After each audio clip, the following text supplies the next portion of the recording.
We've got a solid offensive line coming back. Very solid. All right, Coach. Thanks for your time and good luck tonight. Thank you, sir, and thanks for doing the game. Yes, sir.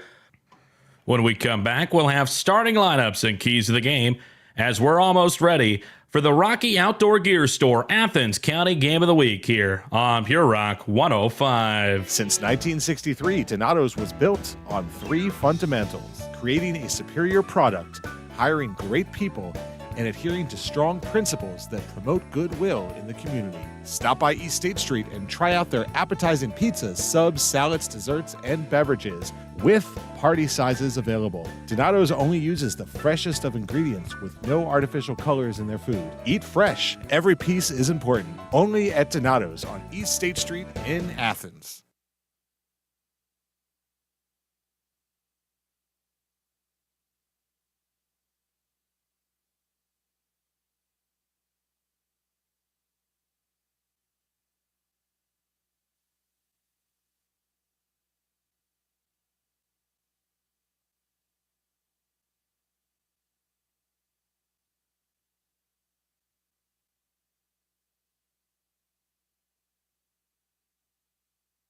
You have both teams that have starting sophomore quarterbacks. They're inexperienced. Inexperience equals mistakes. Who can limit those mistakes?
let young quarterback settle down. But we'll see. Coach Rich is also known to toss the ball around a little bit, so we'll find out here at play one. It looks like they're in the wing T if they can get set. They're not sure. There we go. Wing T set. Rocket motion. Pitch to Walker Stone. He'll pick up a couple yards. He's brought down at the 37. That was a little power play off to the right side. Fully expected. And I'm sure we're going to see a lot of this tonight. Sikorsky got that tackle, and again, that linebacking core of the Tomcats is probably the strongest part of that defense. Buckeyes second down and 8 on their own 37.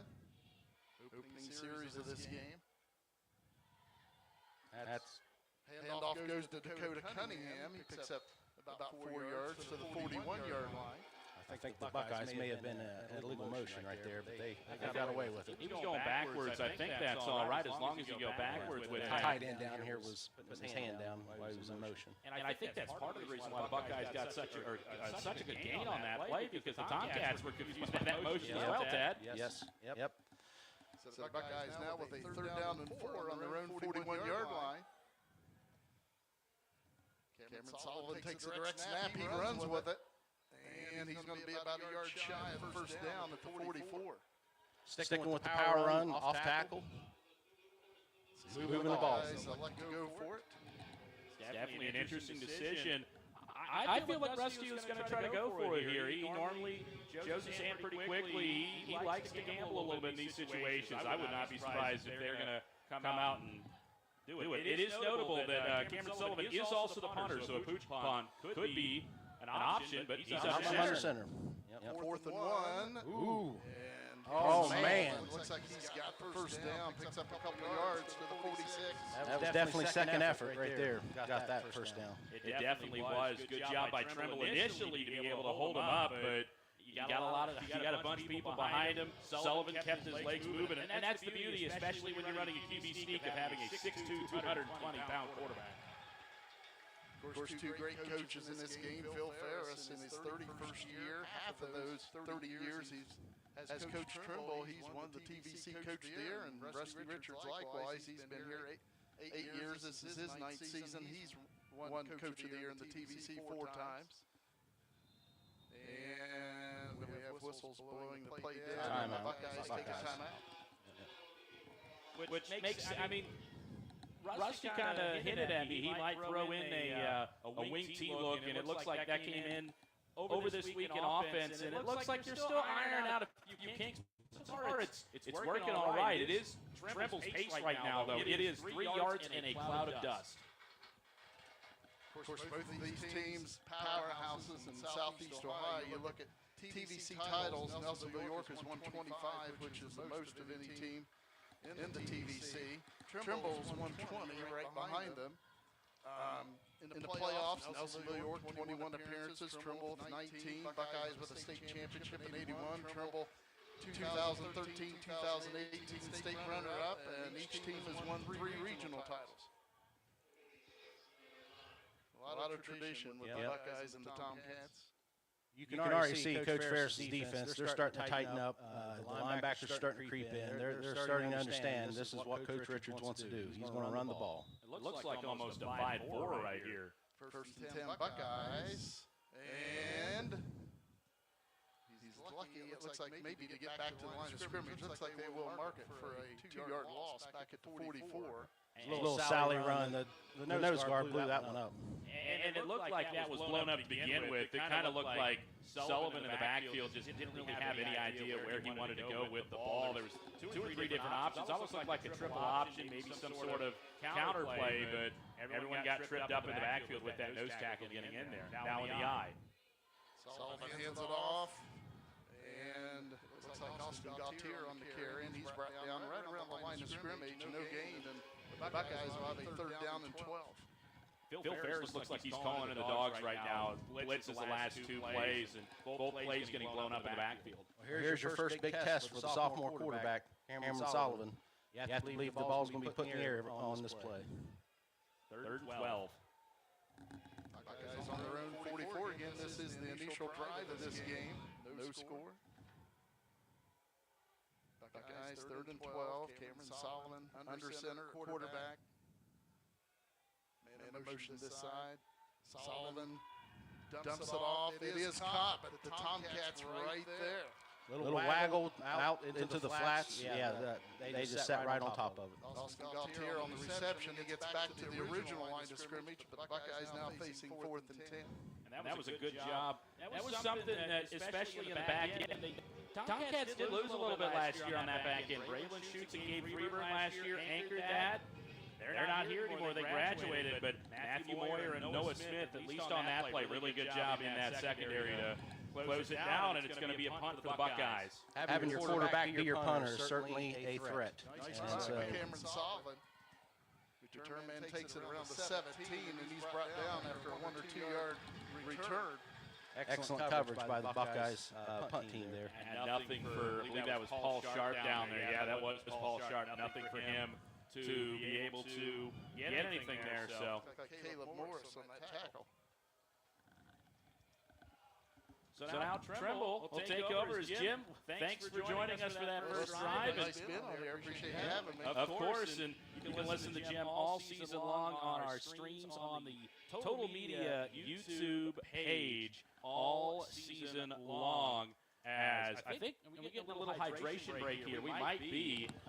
Looks like it is pretty warm out there today, but glad gives us some time to thank our sponsors, and we'll start first with the sponsors of this Nellsonville-York stream. If you're watching on the stream, and the stream is brought to you by McFadden Insurance. Do it best savings hardware, excuse me. Farmers Bank, Tri-County Career Center, Nelsonville, VFW Post 3467, Los Mariachis, Pidcock Glass, Starbrick Building, Little Italy Pizza, Canal Carryout, and the Mine Tavern. Now the Buckeyes with their first drive. They'll start at the 18-yard line in the wishbone with 7:47 to go here in the first quarter. J6 is going to be a handoff running right, trying to find some room. Not much there. That looked like Owen Sikorsky, but he did find a little bit of room, actually. Pick up a 7. It's going to be 2nd and 3. Good pickup for the first play there for the Tomcats. Tomcats come right back with what the Buckeyes were doing in their first series. Running right off tackle, little power play. A good pickup on first down. So 2nd and 3, again in the wishbone.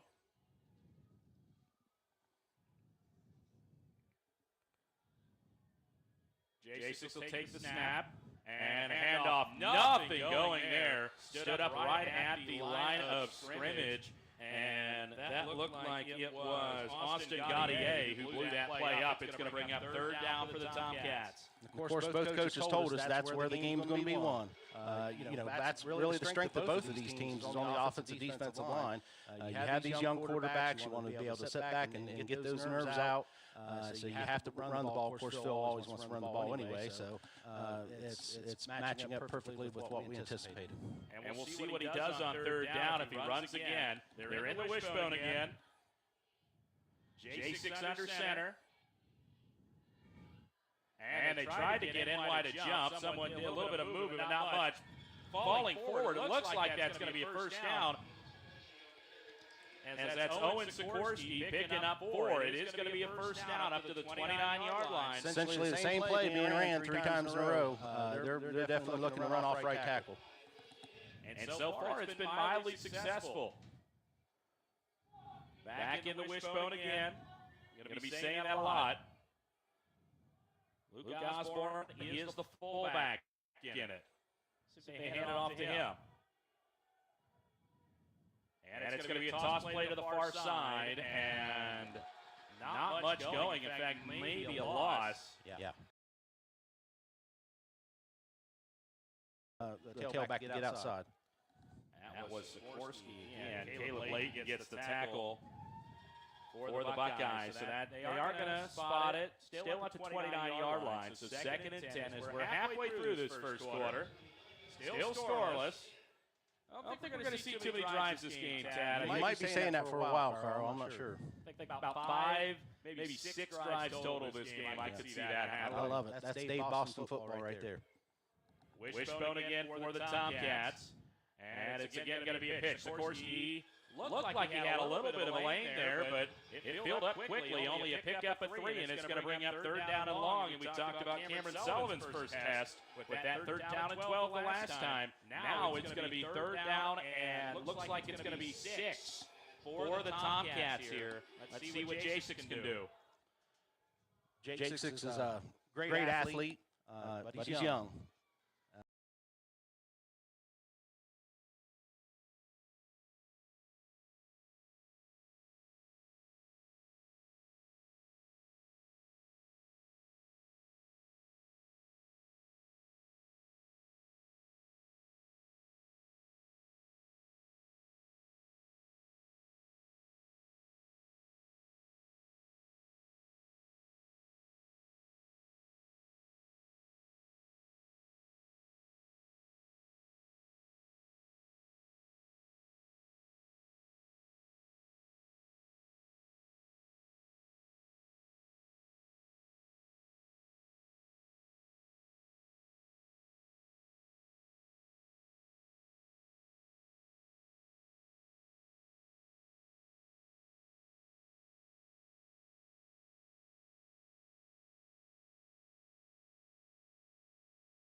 They're signaling first down.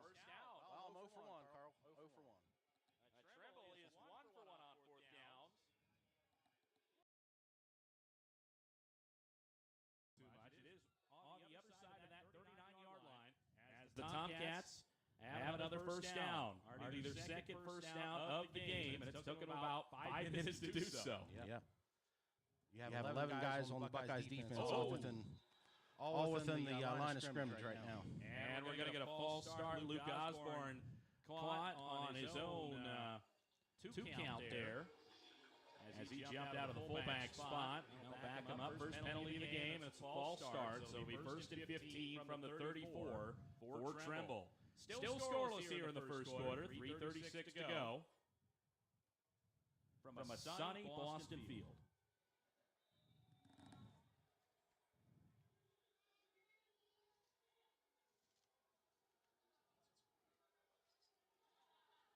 J6 under center. And play action pass. He's going to throw it for the first time. Throws it, and a good pass. It's caught up at the 49-yard line. That is Isaiah Hooper on the reception. That should be close to a first down. If it is not a first down, we'll see where they spot it. And it looks like they're going to spot it right at the 50. That's going to be a first down for the Tomcats. And that was a tight window. He looked like a senior throwing the football right there on his first attempt. That was a beautiful ball, great catch, excellent execution. So it'll be 1st and 10 from midfield for the Tomcats. Their first drive of the game after they forced in wide a punt after they got a first down. J6 takes the snap, and he's going to hand it off. That's Sikorsky. Will spin, gets up to about the 44 of the Buckeyes. Pickup of 6. They're feeding Sikorsky off the right tackle. They have something going there. And so far, NY has not been able to stop very much of it. They've gotten about 1 or 2 stops, but you can't blitz that hole every single time because you see what just happened there, and you get the completion of Isaiah Hooper for 15 yards.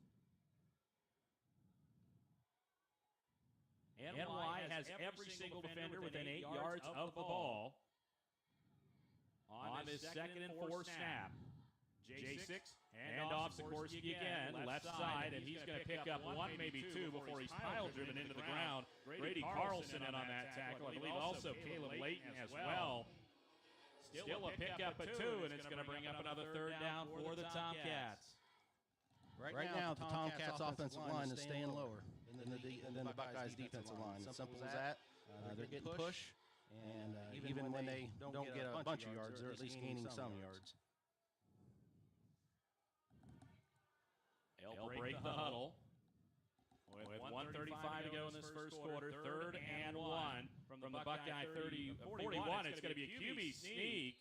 And it looks like it's going to be first down. Far side official is going to point for the first down as the QB keeper by J6. And he's over the 40-yard line. First down. At this rate, Carl, this game might be over before sunset. Yep.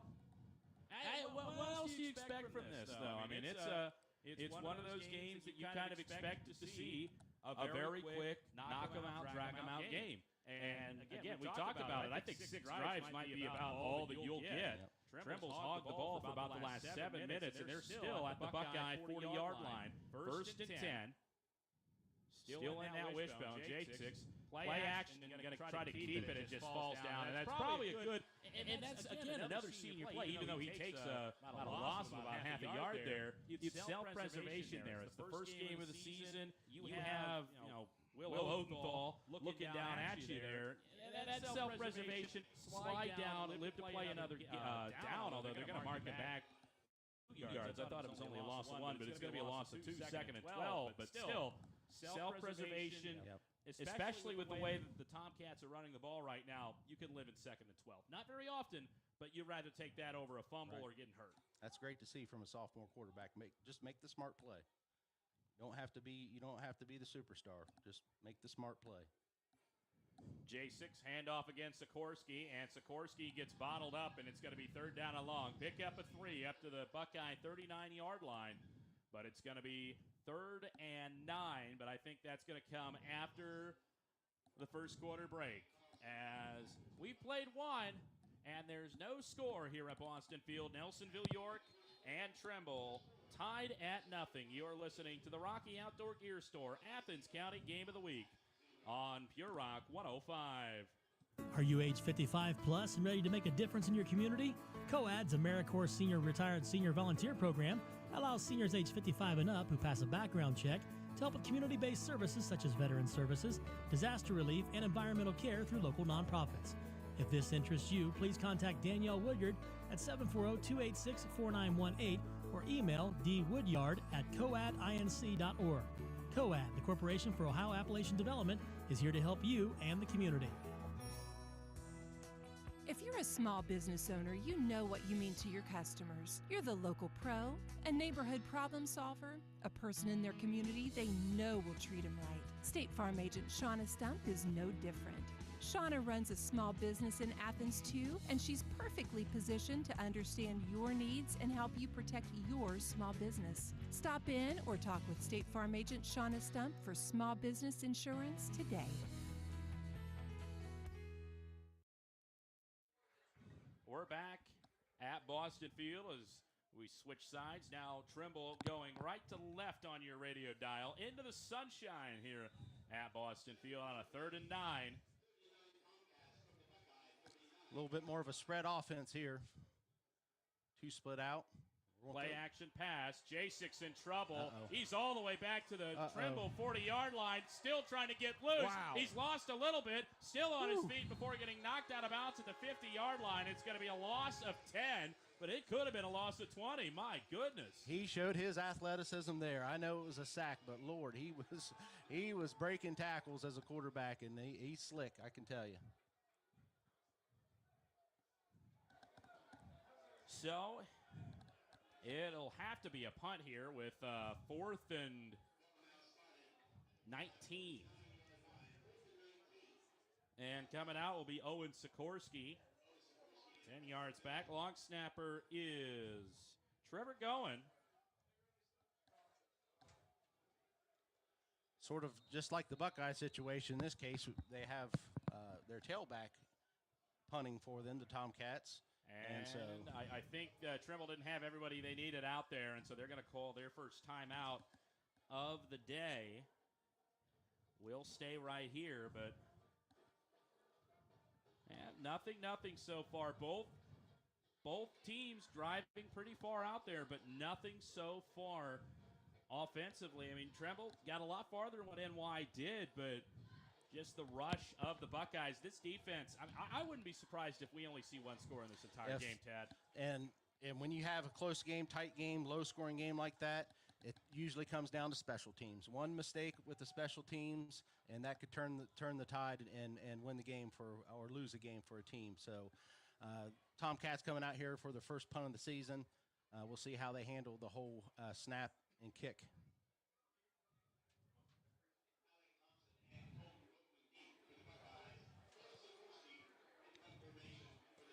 Again, you have Sikorsky here back to punt. If the ball is fumbled around, he could certainly just take off with it. We'll see if he has to.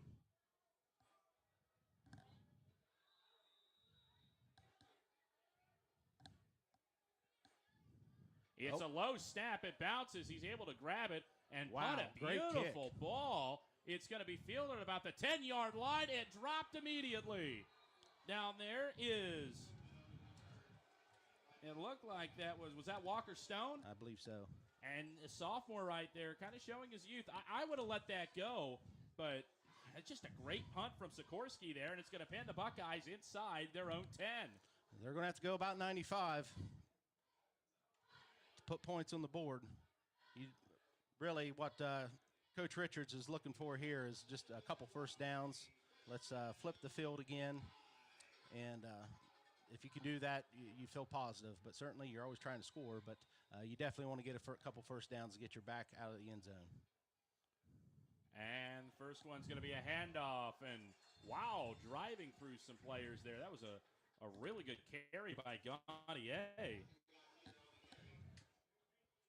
It's going to be a pickup of about 5, but really bowling ball almost there. Same play they opened up the game with, first series.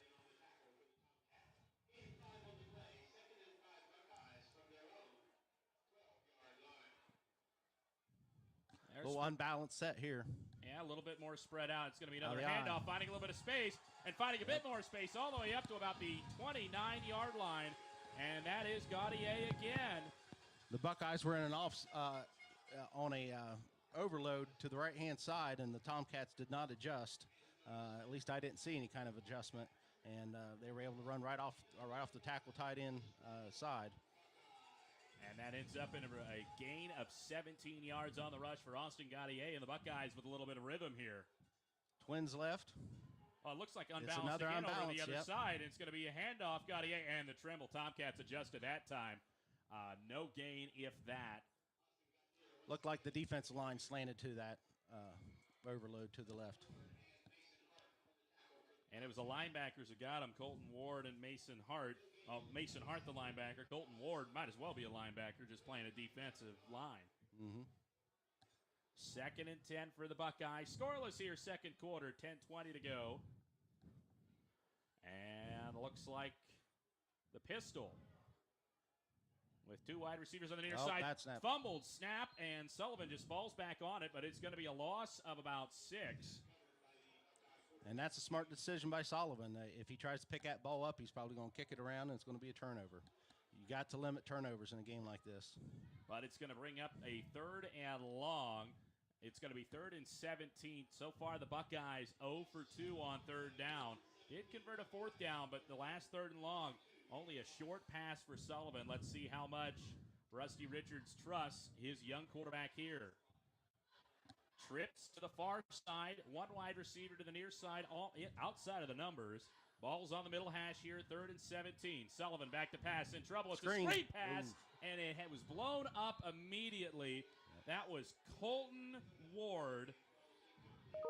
I'm not sure if Ward read it or he was just taking his time to get to the backfield, but that was still a great play either way. A nice tackle. And that just had no hope there with the screen pass, and it'll be a turnover, or a punt, coming up for the Buckeyes with the 4th and 17. With 9:29 to go in the second quarter, still scoreless. 2 Tomcats back to receive that punt. And it snaps over the head. Sullivan gets it and lays down at the 5, but a huge mistake for the Buckeyes. That's all it takes. One special team mistake, and that can make the difference in the game. We'll see if it carries out and if Tomcats can take advantage of it.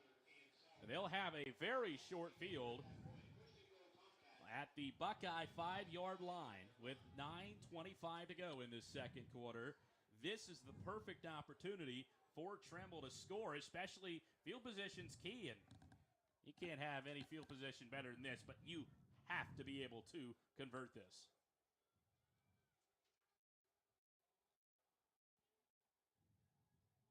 Yeah, if you're Coach Ferris and the Tomcats, you feel like this is their opportunity right here to put some points on the board. And we're going to have another water break here.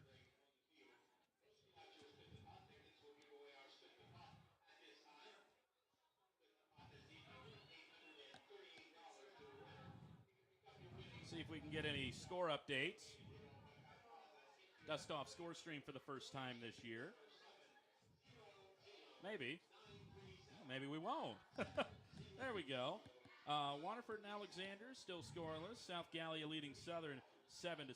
Eastern up on River Valley 14-0. Ironton up on Wheelersburg 7-0. Oh, how about this score? This one's interesting. Barnesville up 22-0 on Fort Fry. Oh, my goodness. That is not what I expected to see there. Meg's up on Gallia Academy 6-0. Eastern Pike and Miller tied at 7. Circleville up on Warren, 14-0, and Athens and Philo tied 7-7 after 1 in the second quarter. Unioto up on Vinton County, 14-0. Definitely some interesting games. Yep. Back in the wishbone here for the Tomcats. 5 yards, 4 plays. Let's see if they can punch it in. Handoff, Sikorsky fighting, still loose, spinning. Down to about the 1. There's a scrum, and he's going to be just a yard short. Pick up a 4 on the play. It'll be 2nd and goal from the 1. That's probably about the 10th time they've ran that same off-tackle play out of the wishbone. If it's not broke, don't fix it. You'll be happy with about Absolutely 4 yards of play on that. We can't have clouds of dust out here, Carl, because it's a turf field, but I think there that's should why, be, right? I think that's why they made it a turf field. Maybe we need to put some fake dust on the ground. Get more of those rubber pellets. Right. 2nd and goal from the 1. Wishbone again for the Tomcats.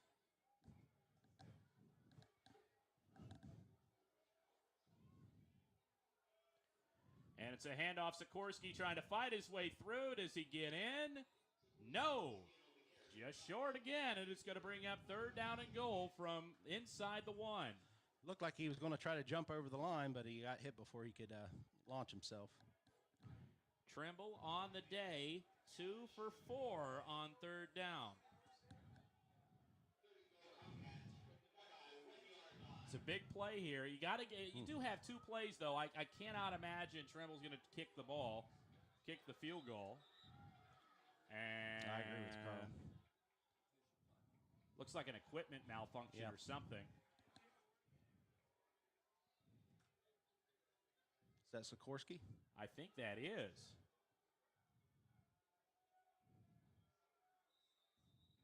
He's been the bell cow, so it's going to have to be someone else. Trevor Goins in the game for him. Sneak. And it's a QB sneak, and touchdown. Everyone's in the end zone, so it is. Touchdown, Tomcats. Brady J6, 1-yard rush with 7:52 to go in the second quarter. Just a huge turn of events there with the muffed punt or the fumbled snap.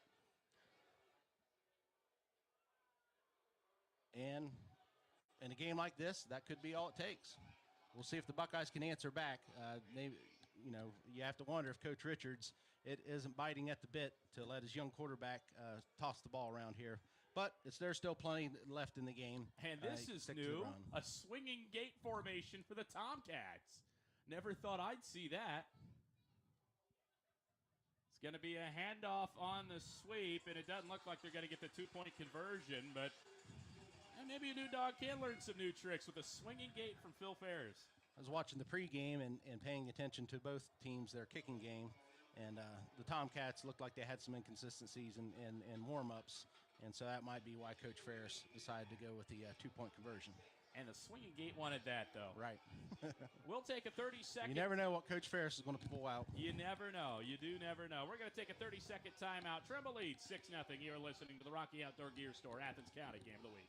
Are you a deer enthusiast? Introducing Buckbone Builder by Big Rag, the ultimate solution for robust antler development and overall health. Our unique blend of essential vitamins and minerals is formulated by deer hunters and perfected by nutritionists. 50-pound bags, double clean for maximum purity. Buckbone Builder is made with whole-shelled corn, soybeans, and locally grown in Athens County. Big Rack also offers the highest quality whole-shelled and flavored corn. You can purchase Buckbone Builder at Adventure Pro and all Detweiler locations. Learn more at buckbonebuilder.com or find us on Facebook. Back at Boston Field, 6-0. Trimble with the lead, 7:52 to go in the second quarter. As the Tomcats will kick it off. It's Colton Ward who will be sending it away.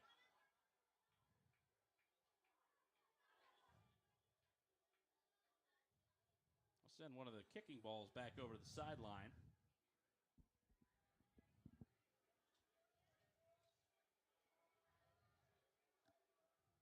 I'll break the huddle. Almost 8 minutes before half. Plenty of time for the Buckeyes to put on a drive here. Try to tie it up, maybe take the lead before the half. It'll be Alec Thompson and Walker Stone back deep to receive, and it's going to be a little bit of a squib kick again. It's going to be fielded on a slide at the 33-yard line. I was surprised how well he fielded that. Yeah. That was a tough squib. And well, that makes sense with Cunningham. He's pretty good handling the ball. No, was that Cunningham? Okay. Yeah. So it's going to start at the 38-yard line, this drive for the Buckeyes. And again, they're going to go with two wide receivers to the near side, tight end to the far side in the eye. Sullivan, play action, looks, throws, deep, open. He's got it! Alec Thompson, he's home free. Touchdown, Buckeyes. Well, there you go. What an answer by the Buckeyes. It is a quick math here. That is a 67-yard touchdown by Alec Thompson. And for Trimble, it was a really aggressive play there to try to knock the ball down. Yep. And once he didn't get that ball, Alec Thompson caught it and was gone. The defensive back was there. He tried to make a play on it and just simply didn't make that play. And that was just a beautiful ball thrown by the Buckeyes quarterback.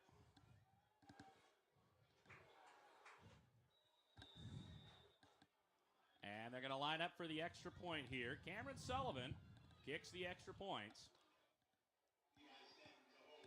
He's got to throw his own touchdowns. He's got to kick his own extra points. Extra point is up. It's low, but it's good. He might just be selling hot dogs here before too long. He might be doing anything.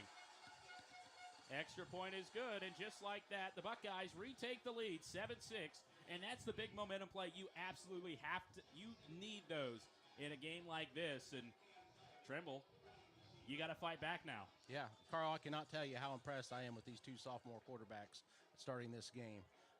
I don't see any nerves in them at all. And that just tells me, or should tell Coach Ferris and Coach Richards, maybe we can air this out a little bit more than we anticipated. Well, and this is something to where I know Coach Ferris brought it up in his interview, and it's something that runs for both sides. Both these players, Sullivan and J6, they were both key parts of the basketball team last year.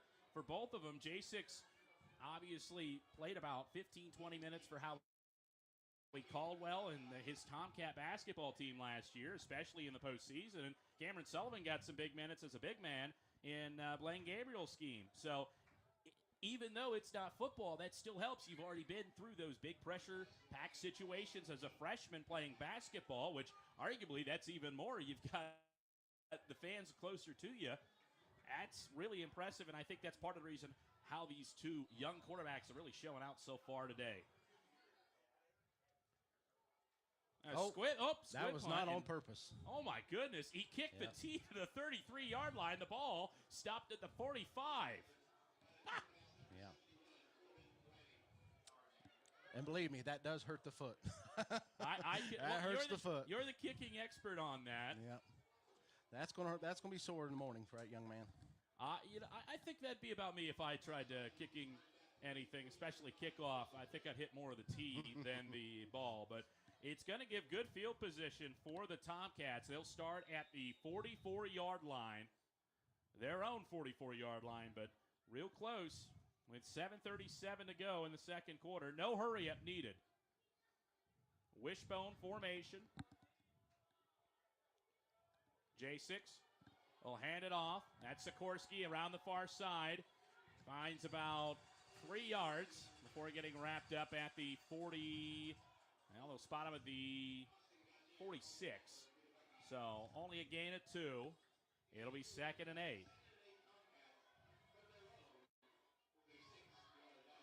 And I think we're seeing the linebackers really getting settled in now for the Buckeyes. Yeah. You're seeing Gaudier, Cunningham, even Grady Carlson starting to slide a lot more and pick up these runs from Sikorsky. There, again, you got 11 guys within 8 yards of the football right now on the defense. And it's a handoff up the middle, and it's going to be near the first down. Really good carry there by the Tomcats. They're up to the Buckeye 46-yard line. It's going to bring up 3rd and very short, maybe not even a 3rd down at all. They might measure this. It's right at the line of gang. And it's a 1st down. No measurement needed.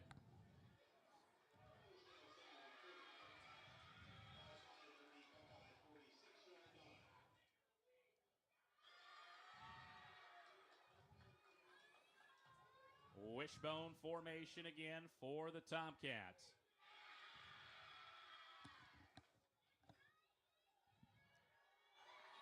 And it's a handoff up the middle, still loose.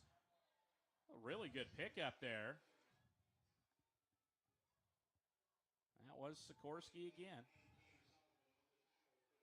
Cameron Sullivan with the tackle, but not before a pickup of 8 there. It's going to be 2nd and 2 from the 38-yard line as the Tomcats really churning as we're halfway through this second quarter. 7-6. Nelsonville-York leads Trimble. On the Rocky Outdoor Gear Store, Athens County Game of the Week here on Pure Rock 105. Glad you could join us.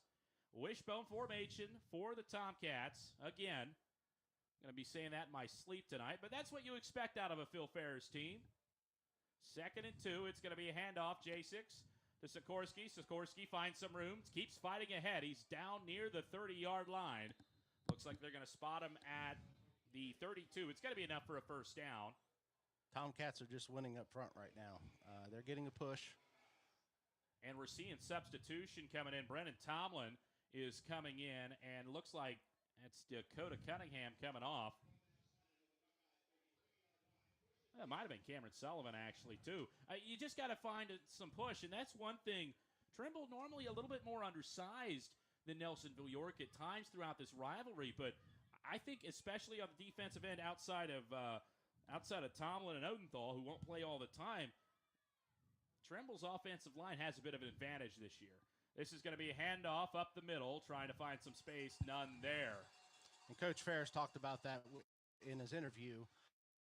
These linemen were young kids. Some of them came in halfway through the season to take over starting positions. But, they've gotten that experience. They've been working together all summer long, and you can tell. But in that case, the Buckeyes defense was able to stand. It'll bring up 2nd and 8. 5 minutes to go in this second quarter. Tomcats driving on the Buckeye 30-yard line.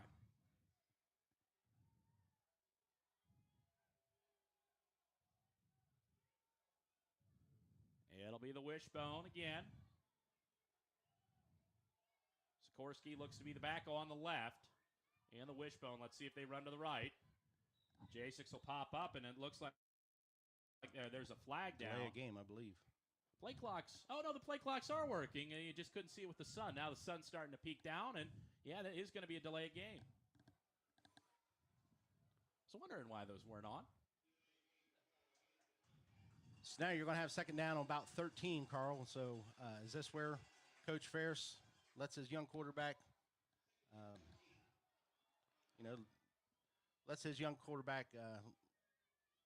fly? I don't know. I feel like it's something to where, especially with how they've been able to run the ball, it would be a little bit unexpected, and that might help. I mean, NY has pretty much all their defenders within 8 yards of the line the line of scrimmage, but I feel like with how the running game has gone so far, you just want to keep running with that.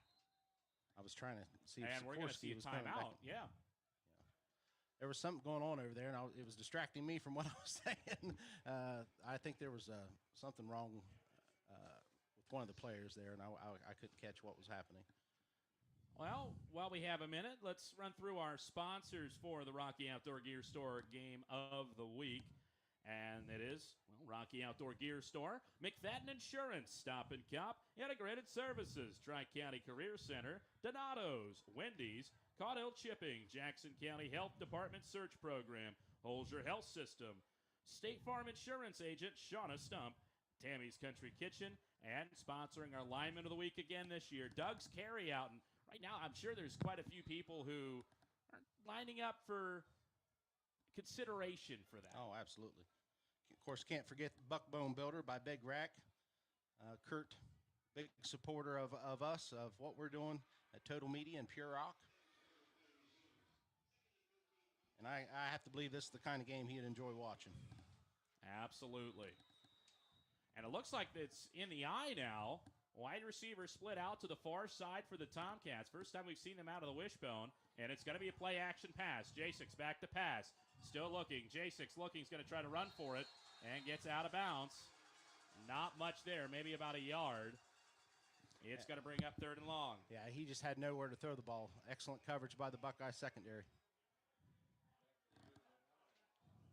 Back to the 35-yard line. So it's going to bring up 3rd and 10. For the Tomcats. So far on the day, 2 for 5 on 3rd down. I don't think that's right. I think that's 3 for 5 because they scored a touchdown on the last 3rd down. Yep. Unofficial stats, but we did get that one corrected. That's your one mistake for the year, Carl. Oh, yeah. Split wide, and we're going to have another timeout here by Phil Ferris, it looks like. Maybe.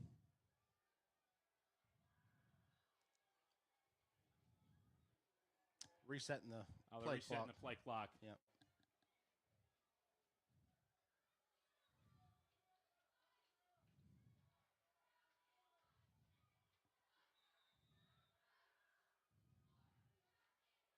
It's 3rd and 10, or 3rd and 13, excuse me, from the 35-yard line.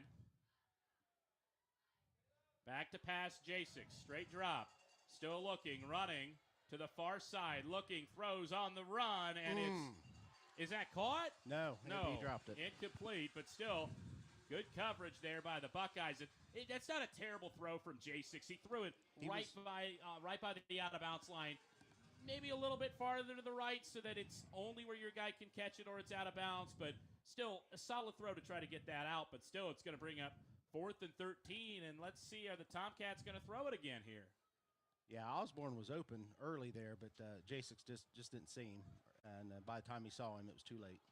And that's part of that mental part of the game is you got to be able to run and look around. I mean, I can't run personally, but I'm sure that if you run and look around, it's pretty hard to do, especially when you got a football helmet on and everything else around. As we're going to get another timeout. Timeout Tomcats. Yep, that's their 3rd timeout of the half already. They've used all 3. And I think this is, again, where you have a youthful quarterback. This is where he's struggling. I think they may be having communication issues. Something's up. There was a little bit of an issue pregame for us getting on the air. So, I mean, it definitely is a little bit of a hollow here in Nellsonville-York. It's always interesting to see how much it actually works about down here. Yeah, we're definitely stuck in the hollow, stuck in the valley here, the hills. But it's a beautiful sight, in my opinion, there's no better field to look at than Dave Boston Field.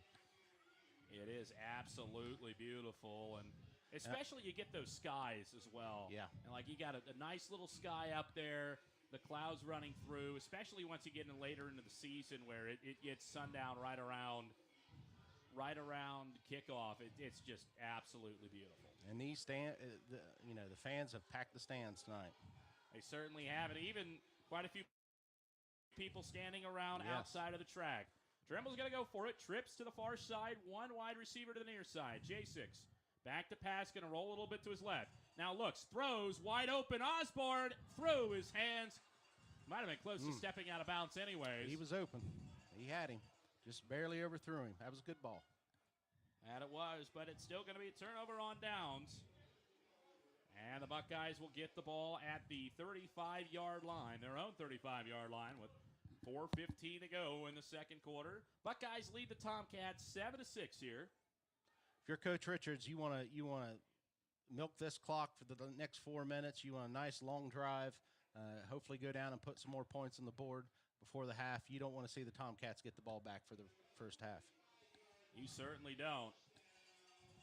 It might look like they're passing again here. Another unbalance. It is. High you're backfield. Right. Yep. 3 linemen. Nope. Oh, now they're going to shift the tight end back over. It's still unbalanced, though. And it's going to be a handoff up the middle and nothing going. It was still unbalanced, wasn't it? Yep, it sure was. It was a Call, Carl. Yeah. Wasn't much there for Gaudier. Picks up 2. It'll be 2nd and 8.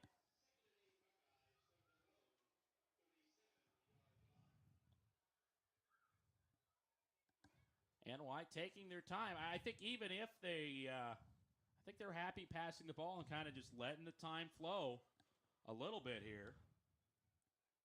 Yeah, Carl. Coach Richards, he'll be all right if he doesn't score again. He just does not want to give the ball back to the Tomcats. Trimble does start the ball in the second half. Play action pass. Great pocket. Looks. Oh, now he's got to run for it, and he is going to run forward for about a yard there, Sullivan. But he had a real good pocket, but very good coverage downfield by the Tomcats. Just nothing going for Sullivan to be able to throw it. And by the time he finally started to find something, it was swallowing up on him. Made something positive out of that play. That was an excellent job by the young man. So it's going to be. Go ahead, Carl. 3rd and 6 from the 39-yard line. And the Buckeyes so far today 0 for 3 on 3rd down.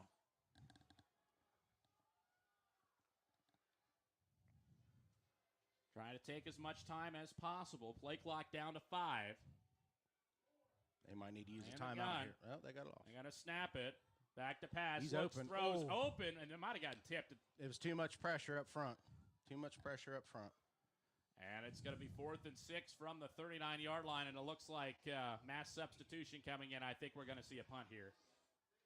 With 2:36 to go in the second quarter, let's see what the Tomcats can do. J6 hasn't thrown the ball very much. I think only about 4 attempts. Maybe actually only 3. But he hasn't had too many attempts. But he had the big one, that's for sure. Yep. He had the big one. Yeah, and that last play, I believe that's Corbin Landing. Just put too much pressure on the quarterback and couldn't get it off. Better snap this time. Punt is a straight leg punt, and it's going to whoa up at about the 35-yard line. Now takes a little bit more of an NY bounce. It'll roll to the 30 where it's down there. So Trimble will have 2:24 to go 70 yards. Trying to get some points and double up around halftime.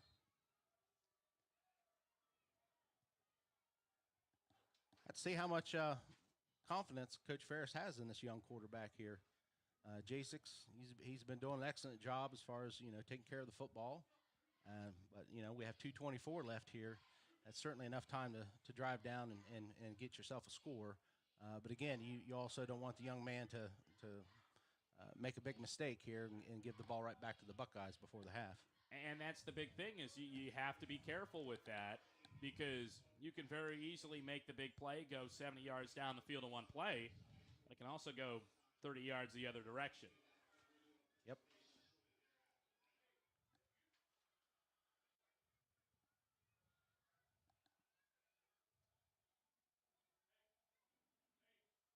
we can get some score updates while we're waiting for Trimble to break huddle.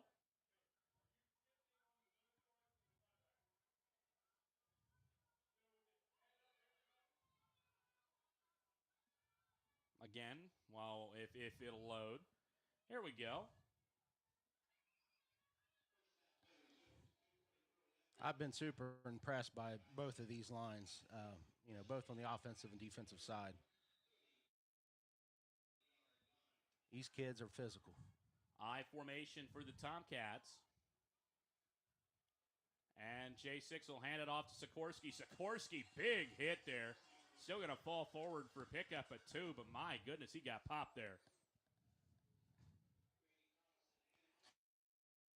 Yep, Grady Carlson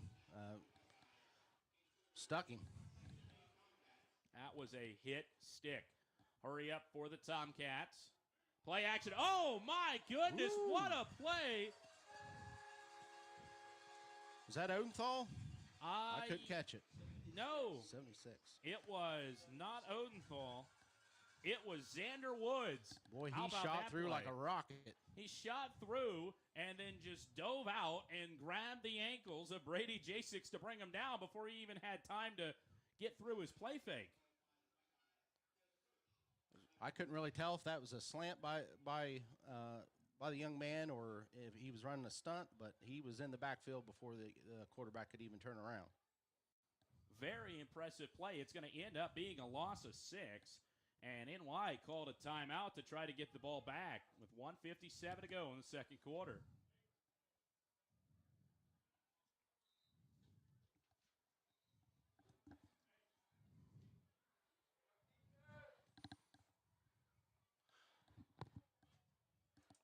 Try to get you those scores. Now it's loaded. Still scoreless. Waterford, Alexander. Eastern up on River Valley. Eastern Megs, I should say, up on River Valley. 21-0. Southern up on South Galley at 12-7. And Ironton up 14-7 on Wheelersburg. High backfield.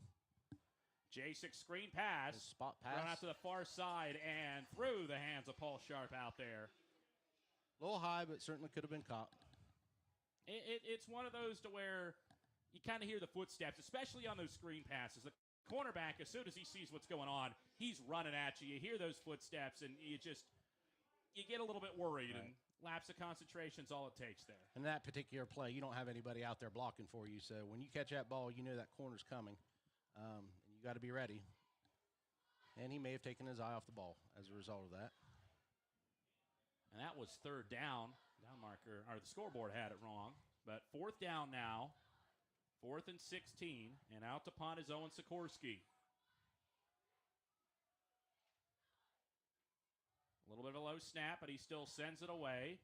It's going to be fielded to the 45-yard line and finding a little bit of space. Flag down. Blocking the back, I believe. Yeah, looks like that'll be. Is only out to the Tomcat 48-yard line. Return of about 7, but we'll see how much of that comes back.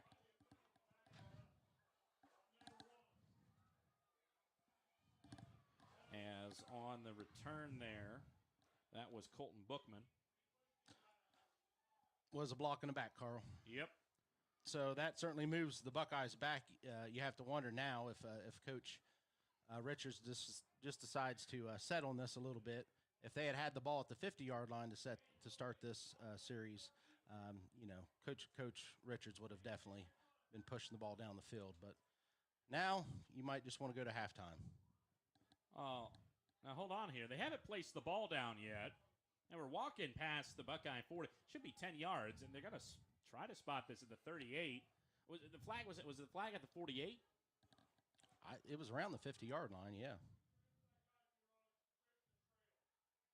So that might make sense there with that, but they're discussing at the moment.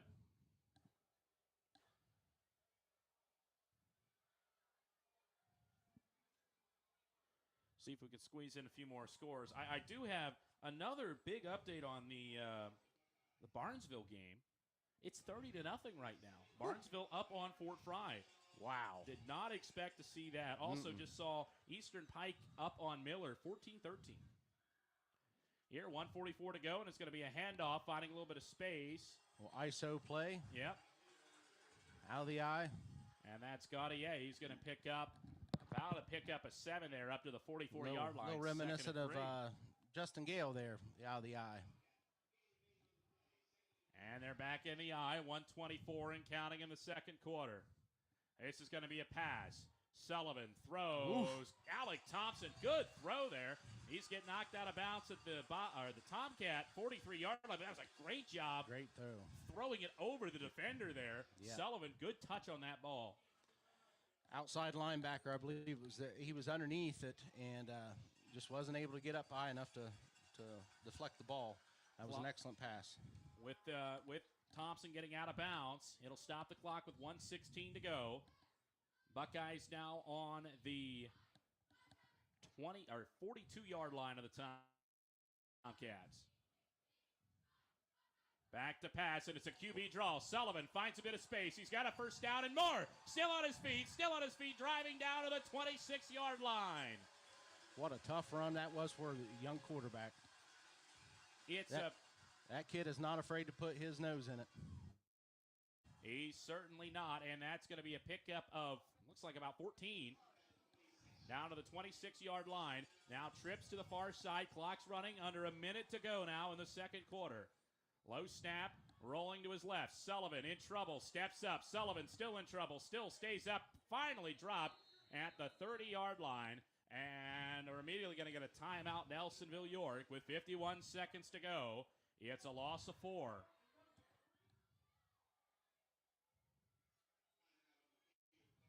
And Sullivan, I can't tell if he's feeling the hit or he's just upset he didn't get rid of that ball.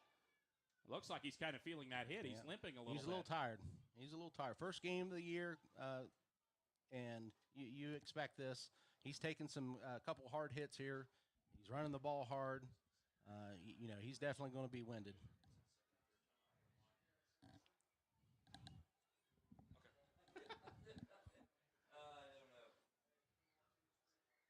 Let's see. Second timeout for NY there.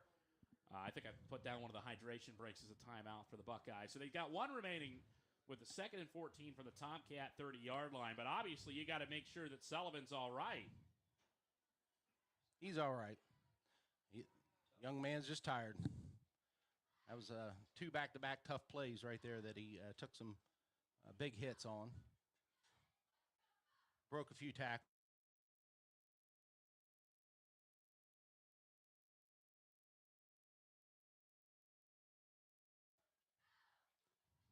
They're going to be honoring one of my former teammates, Nathan Stalter, and with a plaque. And so it'll be nice to see all my former teammates out there on the field honoring Nathan.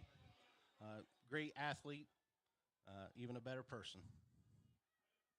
Back to pass Sullivan as the game gets going. It's going to be a screen pass to Logan Meek. Meek with a little bit of space. Meek up to about the 16-yard line. Tried to get out of bounds. I think they're going to spot him at the 18. And they are going to stop the clock. Did he get out of bounds? No. I didn't think he did. Was that a timeout? Timeout. Yeah, they are going to call the timeout. Yeah. The last timeout. It's going to be 3rd down and about 2. Or did they call it?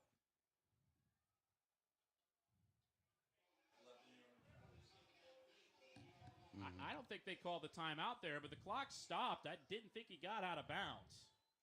He definitely did not get out of bounds. Well, the clock stopped anyways. 41 seconds to go. Back to pass. Sullivan, corner out. Thompson, incomplete. That was a good ball.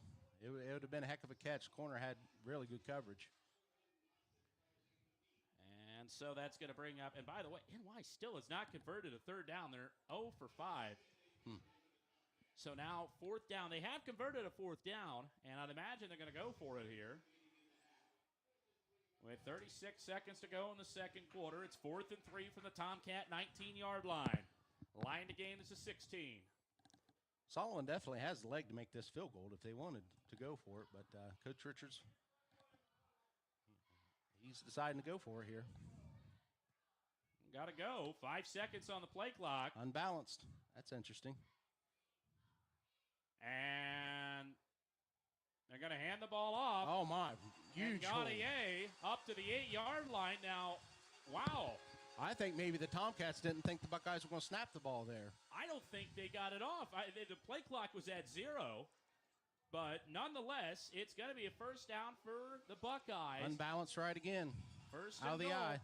Clock still running, and it's a handoff. Gautier down to the 5. Clock still running, and we're going to get a timeout Buckeyes with 22 seconds to go in the second quarter.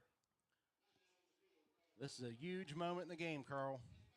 If the Buckeyes score here, they're going to feel very good going into halftime. But if Tomcats hold, that could really turn the tide for the second half. It certainly could, although, and I'm double-checking my notes from last year, I think we saw something similar last year. The Buckeyes, they score a big 54-yard Gavin Richards touchdown run last year. Late in the first quarter, they have the lead going in, and Trimble just came out and pounded the ball the entire second half, and it took it away from them. That's where Trimble won last year, was halftime adjustments. I'm really interested to see what the halftime adjustments will be this year, but I would agree. I mean, if NY can get in with a 8-point lead at the half, that would be absolutely huge, especially with Trimble getting the ball first in the second half. Absolutely.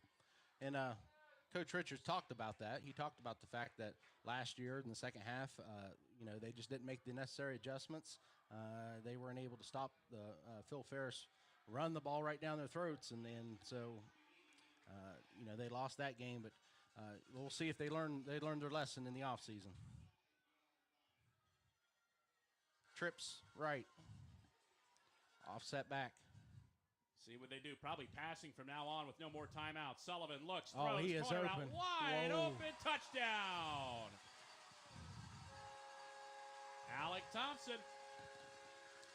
Yeah, the cornerback, Noah Smith down there, he just got tripped up. You got to feel bad for that kid just because that was just, it wasn't a mental mistake. He just simply got tripped up a little bit with his own feet. It'll be a 5-yard touchdown reception for Alec Thompson, his second of the day. He caught that first one, the big one, 67-yarder. And the extra point setting up for Sullivan. They got him jump off sides, yep. I wonder if they'll go for 2 here now with it moved about the 1.5-yard line. I think they would go for 2 had the Tomcats converted their 2-point conversion, but here you go for 1, give yourself an 8-point lead. Well, be aggressive, go for a 2-possession lead. Yeah, they're going to stay lined up with the extra point here.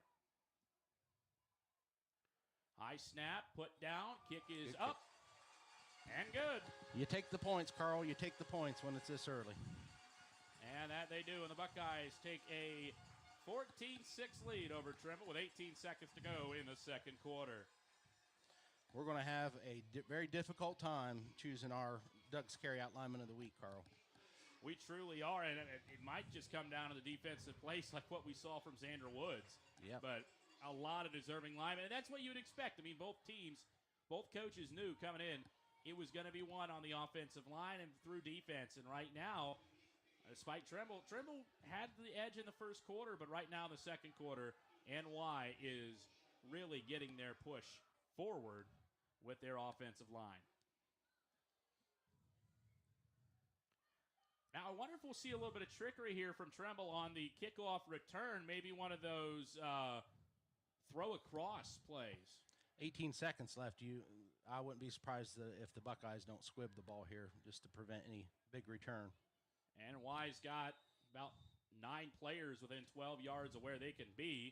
And it is going to be a squib high, and it's going to be fielded about the 30-yard line. Really good bounce. And finding a little bit of space up to the 40 will be the Tomcats. On the return, that was Paul Sharp. So good return up to the 40-yard line, 12 seconds, and I think we may see enough time. You got enough time here for 2 plays. You might try to throw the ball down the field and get yourself in position for a Hail Mary before the half. Now, mind you, no timeouts for Trimble, though. Right. So they're going to have to work the sideline or make sure they get up there quick enough to spike the ball. Clock would stop on a first down, so. It's 3 wide receivers to the far side. Sikorsky's one of those. Looked like Isaiah Hooper and Paul Sharps are the others. As it's a snap, it's going to be a double pass. And it is a double pass deep. He had him. He had him. Did he catch it? They called a pass interference. Yeah, with 4 seconds. I don't know if the cornerback actually touched the receiver there, but you could see that from the official's angle, it probably did look like pass interference. Yep, and so it's going to move it up from the 40-yard line to the other side of the field, the 45 of the Buckeyes with 4 seconds to go for the Tomcats. That's enough to toss that. That's close enough to the end zone to toss it up there again and hope for a miracle. Wonder if we'll see the double pass again. Well, you'd hope the Buckeyes are going to be ready for that at this point. But we'll see. Crazier things have happened, Carl. 2 by 2. NY with 3 Buckeyes should be defending the end zone right now. And false start against the Tomcats. So that's going to back it up 5 yards, and now they'll have to do it from the 50. Basically just have to defend the end zone right here, Carl. We'll see if NY will put more players back as they reset the clock to 4 seconds. And it looks like they're going to have 5 back, kind of a little bit of a prevent. Yep. 4 rush. I'd have them back even further. You don't want to have them too far back and then have a way to run through for the Tomcats. As J6 back to pass, dumps it down. It's incomplete. Still a second left, though. They were trying to do what you described there, Carl. They were trying to just run everybody back and then flip it out to their tailback and see if he couldn't make a play, but he couldn't complete the pass. I'll have another chance for it. Let's see if they change what they decide to do here. If they chuck it deep or if they'll try to do that again. NY's a little bit more forward. They had 5 people back the last time. Nope, they still got 5 people back. The other guy's all the way back to 25. 25 yards off the ball. J6 back to pass, and he's going to try to run for it, and he's going to get sacked. And that'll end the first half. Good momentum building for the Buckeyes. They lead 14-6. As you're listening to the Rocky Outdoor Gear Store Athens County Game of the Week. Again at the half, Nellsonville-York 14, Trimble 6. You're listening to Pure Rock 105. Cottle Chipping is focused on providing logging and land clearing services with the highest levels of customer satisfaction and will do everything they can to meet your expectations. With a variety of offerings to choose from, they are sure you'll be happy working with them. There is no job too large for Cottle Chipping. Cottle Chipping has been in business for over 40 years, which is experience that you can trust. For more information about your logging and chipping needs, call Cottle Chipping at 740-596-5984. That's 740-596-5984. Wendy's new French toast sticks are so delicious, some are saying that they're better than their mom's breakfast. Excuse me, did you just say Wendy's new French toast sticks are better than my breakfast? Mom, is that you? Answer the question. I said some people are saying that because they're so crispy on the outside and fluffy on the inside and perfect in every way. Uh-huh. And what do you think? I think it's time to tell people to choose wisely. Choose Wendy's new sweet and crispy home-style French toast sticks. That's still not an answer. At participating U.S. Wendy's during breakfast hours. Southeast Appalachian Regional Community Health of Ohio is proud to present The Search Project. The Search Project through the Jackson County Health Department is a program designed to decrease the negative impacts of COVID-19 and other public health issues and promote healthy behaviors through the deployment of community health work. The project is funded by CDC and serves 11 counties in southeastern Ohio. For more information, contact the Jackson County Health Department at 740-935-6322. From the Ohio News Network, this is the Ohio Education Association Tonight in High School Football. Named best sports program in the country by the National Association of State Radio Networks. Tonight in high school football is presented by Beck's Hybrids and by Ohio for Responsible Gambling. Now here's your host, Skip Mossick. Good evening, everyone, and welcome to Tonight in High School Football's Halftime Report. This evening, as another season gets underway, we will chat about it with Doug Ute, Executive Director of the Ohio High School Athletic Association. Doug joins us next on the Ohio News Network. At Beck's, we stand up for the things that matter most: our faith, our independence, and helping farmers succeed. As the largest family-owned seed company in the U.S., we believe in the integrity of remaining an independent family-owned seed company. Since our founding in 1937, we have continued to produce quality products backed by a quality family of employees and dealers dedicated to serving American farmers. And that's something to be proud of. Beck's, founded in faith, forged in America. For more information, visit beckshybrids.com. I'm Ohio Education Association President Scott DeMauro, and on behalf of the OEA's 120,000 members, we're proud to bring you tonight's game.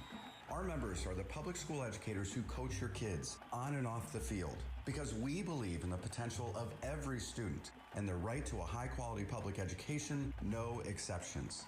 That's why we will continue to speak in one voice to demand the supports and resources our public schools need, because public education matters. Football season is here. Keep your athletes at their best with Holzer in Athens. Dr. Jason Cox Orthopedics and Dr. Aaron Ramsey Chiropractic Care are currently accepting new patients. From follow-up care to injury repair, our healthcare team at Holzer Athens will keep your athlete in the game. Call 855-446-5937 to schedule your appointment today. That's 855-446-5937. Roving reporter here. Excuse me, ma'am. I'll give you $14,934,386.83 if you can tell me the best place in town to get pops, chips, candy, sports drinks, and a lot more. Stop and Come? That's right! Stop and Come drive-through carry-out is the best place to get party stuff, munchies, all kinds of pops and sodas. Excuse me? Candies galore, chips, sports drinks. Excuse me? Yes, what is it? What about my money? What money? Something $1 million. Can't remember how much, huh? Stop and Come drive-through carry-out, 362 Richland Avenue, Athens, proud supporter of high school sports. This is Tonight in High School Football on the Ohio News Network. Once again, here's Skip Mossick. We are presented by Beck's Hybrids. At Beck's, they are and will remain farmers at heart. And welcome back, everyone. Halftime of your game broadcast. We are joined for a few minutes by Doug Ute, Executive Director of the Ohio High School Athletic Association. And Doug, it's hard to believe it's here already. I know some of the other fall sports began earlier this month, but how excited are you and your team for another football season across the state? Oh, man, I'll tell you, Skip, it really seems like we just walked out of Akron with baseball. You know, the summer just kind of flew, but you know, the old school person in me, and, you know, I used to love the time of year, and it was a couple weeks ago, I pulled in Lakota West High School, and the football team was out on the field, and band is in the parking lot. There's nothing like hearing a marching band in town practicing, you know, for the community, and there's something about Friday night football, particularly that first one, that puts a lot of excitement in the air, I think. So it's an exciting time to be a high school athlete. You know, as the season begins, everybody has high aspirations. Year 4 now for the expanded playoffs with 16 teams per region. You know, like everything else, Doug, you're never going to make everybody happy, but you know, tell us why the pros of the expanded playoffs outweigh the cons. Yeah, certainly. I mean, it's the only sport where not all of our student athletes get a chance to participate in postseason. And, you know, what we've seen over the last 4 years, we've seen a 16 beat a 1, several 15s win, and last year, a 12-seeded Springfield team at 5-5, who wouldn't have made the playoffs a few years ago, played in the state finals and played very well. And the excitement that creates, and, you know, I know this from my days, Skip, as a coach and athletic director, principal superintendent, that, you know, if you give kids opportunities, watch out. I think that's the big thing for us, is just the opportunity for kids to have that second season, because we've seen schools take advantage of that. You know, Doug, one of the other pros is obviously revenue. You know, last month, the OHSAA, along with the 6 athletic boards, awarded $200,000 to 20 recent high school graduates as part of the OHSAA's Scholar Athlete Scholarship Program. That's the highest amount in recipient numbers in the 30-year history of doing this. Why is this so important both to the OHSAA and to the districts? Well, you're investing back in the kids, and you're rewarding them for good things, because that Scholar Athlete's all about being a good student and then your achievements on the field or the court or, after 3 o'clock. And so, we're extremely excited about 200. We hope to continue to grow that. And, you mentioned financially, 4 years ago, we were nearly broke, Skip, and our goal was to get to 9 months cash on hand, which we did, and beyond. So we're able, through our enhancement fund, to give each one of our member schools $2,000. We upped the reimbursements for regional and state games. And as you said, we increased the student athlete scholarship fund with the new AED law that came into effect. We're going to present 32 AEDs out to schools in need. And so it's just neat to be able to do that and give back to our schools to help them with their mission to provide these opportunities for the student athletes. Well, Doug, last thing, all football playoff games will again be on Fridays this year. I know that's something the Coaches Association has been in favor of. Has it overall been a win across the state? I think so. We're, Bo Rugg, who's our football administrator, we talk about this quite a bit. We just talked about the other day for Doug Ute, the average fan who wants to see a game on Friday and Saturday night. It's like, wow, for you, Skip, and your peers, it's very difficult to cover a lot of the teams that you've covered, because before you could do it on Friday and Saturday. But our Coaches Association overwhelmingly recommended this, and our coaches want to stay on that schedule. And I get it, because if you play on Friday, you come in Saturday with the kids, and you give them Sunday off. And if you play Saturday, it's tough to come in on Sunday a lot of times with the kids and give them Monday off, because you're right back in. And so, I think from the Coaches Association and, they really feel like it's important to keep kids on that schedule. And so, we support their recommendation with that. Doug Ute, Executive Director of the OHSAA. Happy football season, Doug. We'll touch base in a couple of weeks, okay? All right, Skip. Appreciate all you do. And we'll be right back on the Ohio News Network. Do you have foot pain? Foot pain is not normal regardless of your age or job. Podiatric physicians are the most qualified doctors to care for your feet and can provide important foot care solutions or shoe inserts to better manage foot pain. Ohio Foot and Ankle Medical Association podiatric physicians are located throughout the state and are dedicated to providing the highest quality foot and ankle care. We've been serving the profession and the public for over 100 years. For more information or to find a member of the Ohio Foot and Ankle Medical Association near you, visit ohiofoot.org. Hello, it's John Kozik, founder and president of TurboTrack Realty, and I buy real estate as is, fast for cash. Give us a call today for an all-cash offer at 614-470-2000, 614-470-2000. I buy vacant properties, inherited homes, divorce situations, death in the family. I even buy my tenants won't pay me the rent houses. Give us a call today for an all-cash offer at 614-470-2000, 614-470-2000. Integrated Services is constantly seeking partnerships. How can I have a meaningful relationship with primary care providers so that we can take care of our shared community of people that need support? We've grown exponentially, and I really see the next 5 to 10 years being a similar story. The opportunities are endless. This is ONN. All right, thanks once again to Doug Ute, Executive Director of the OHSAA, for joining us this evening. Enjoy the second half of your ball game. I'm Skip Mossick on the Ohio News Network. This has been the Ohio Education Association Tonight in High School Football, presented by Beck's Hybrids and by Ohio for Responsible Gambling from the Ohio News Network. This is XYZ Insurance. How can I help? I have a question about my home policy. Okay, question about phone policy. Home policy. Okay, gnome policy. HOME, home. Technology is great, but sometimes it's better to talk with a real person.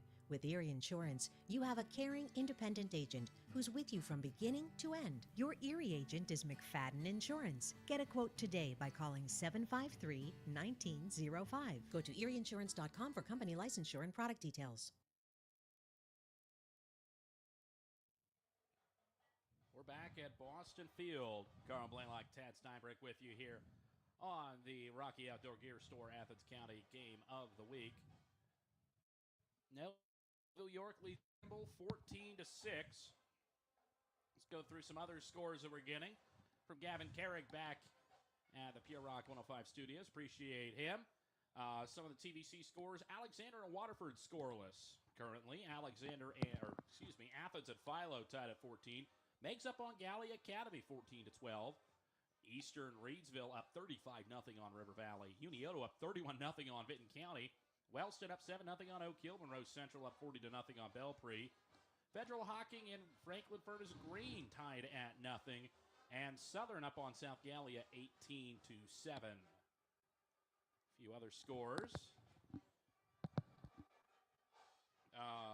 Chesapeake up on Sims Valley 14-6. This is an interesting one way down by the river. Fairland up 28-0 on Portsmouth West. Did not expect to see that. We'll see if I can get you an Ironton Wheelersburg update before the end of the half. But Tad, you played for Nellsonville-York, 92 to 95? 90.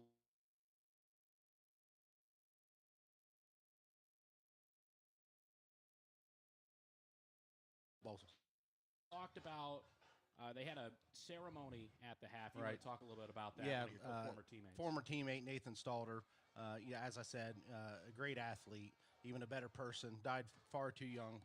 It was great to see some of my old teammates out there honoring Nathan.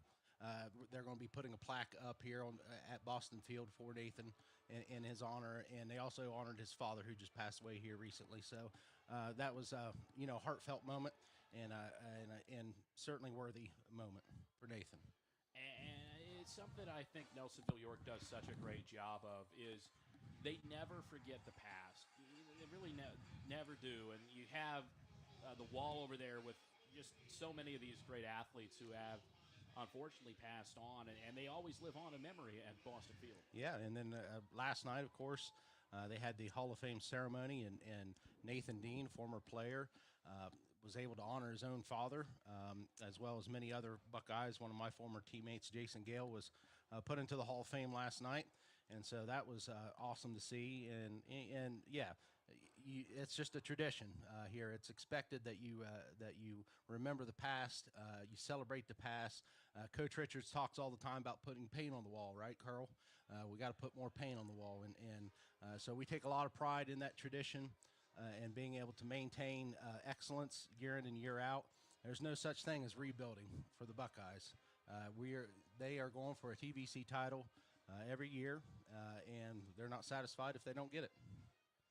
Looking so far in this one, as we've still got about 10 minutes left in halftime here. Nellsonville-York leads 14-6 over Trimble. Trimble had they lucked out, really. They had a very opportune time. Opportunistic. Picking up a fumble, or not a fumble, but a muffed snap on a punt that left them a very short field, only 5 yards, and they were able to cash it in. But the Buckeyes, they took momentum right back right after that. A big pass play from Cameron Sullivan to Alec Thompson, 67 yards, and the Buckeyes have had the momentum ever since. Yeah, I believe it was only the second or third play of the series that the Buckeyes were able to throw that touchdown, and it was certainly a tremendous answer by the Buckeyes, and they've kind of carried that momentum for the rest, for the remainder of the first half at least. We're going to find out second half how good these kids are conditioned. Again, game action is far different from practice.